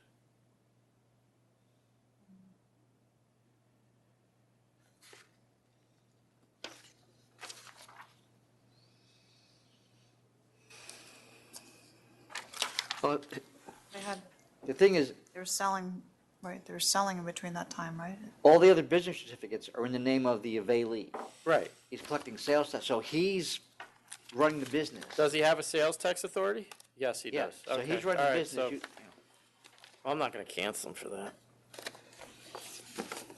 It just was bad. Somebody advised him badly. It's just, they're also operating, the new are operating. So he's not Or gonna just pay a they're fine. brought after. Oh, this is on the old licensee? Yeah. You're going to be doing. Oh, then we something can on the old- cancel the bond then. Yeah. Cancel the bond, we're fine. I'm not shutting him, right? Yeah, you're All not right, shutting the cancel the guy. bond then. Right. We all good with that? Yes. Yep. Yes, cancel and bond. 1812, Cancel and bond. Cancel and bond. Yeah, cancel and bond. 1813, 3,500. 3,500. How come we don't see more of them? Aren't they supposed to send all those in too? 3,500. Underage sales of cigarettes? as non-calendars? No, I mean, aren't they supposed to send them in as a referral? We Yes. rarely see that charge, and I know they're We, getting them. we don't see it as often. We used to see quite a bit of them. I mean, should we double check these defaults or? No, they'll ask for reconsideration. So we're set for 3,500? Yes. 1814, Cancel and bond. Cancel and bond. Cancel and bond, yep. 1816, 8,000. 8,000. 16, 8,000.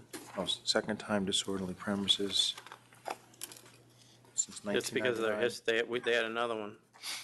I They have had- another, the next one is there's 1822, that's why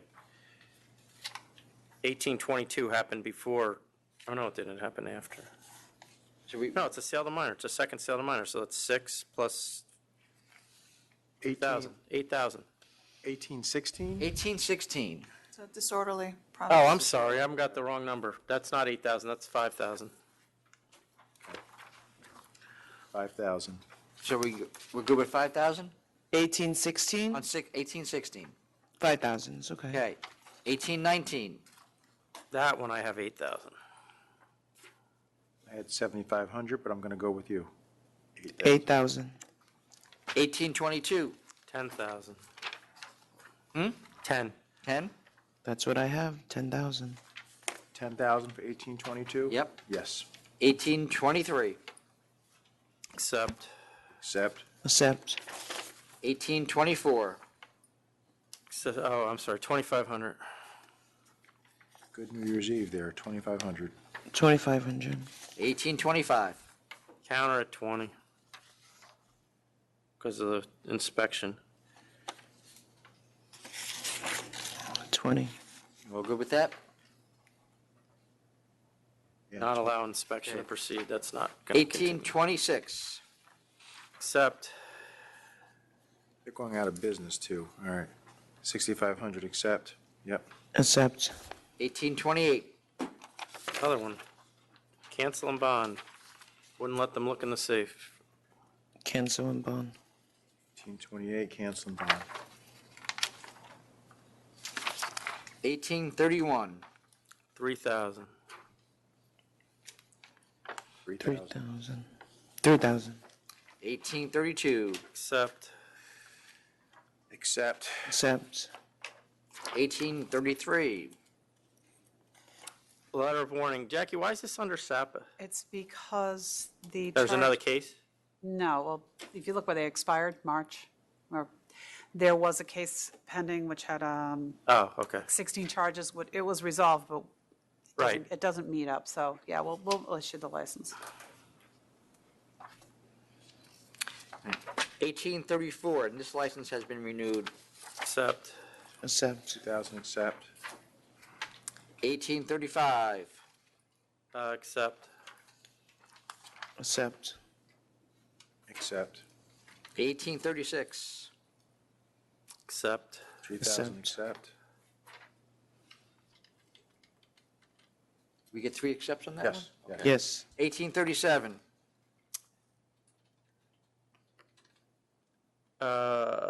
Another one, Jesus. I'm gonna cancel and bond this guy too. For failure to allow inspection. Cancel and bond. Cancel and bond. 1838. Accept. Accept. Accept. 1841. Letter warning. Letter warning. Yep. 1842. 3,500. 3500, accept. Yeah, accept. Accept. 1844. 1,500. 1,500. This licensed. 1,500, you said? Yep. Yeah, good, all right. 1846. 1,000. Unless you wanna go higher. All the stuff fixed or? I don't know if this licensee spoke to the board during the last full board meeting. Yeah. Who? Several other matters. Yeah. I can't recall his name, he has a French accent. Mom and Mimi? Yeah, the licensee principal has a French accent. Let me see what his name is. Right. Yeah, they definitely were here before. Yes. So what? He's been looking to resolve this. I don't know, maybe we could send it back to council's office. Okay. It's a default, right? Yes, but he's saying that there was a miscommunication. He was in France with his mother and. All right, send it to council's office. Back to council.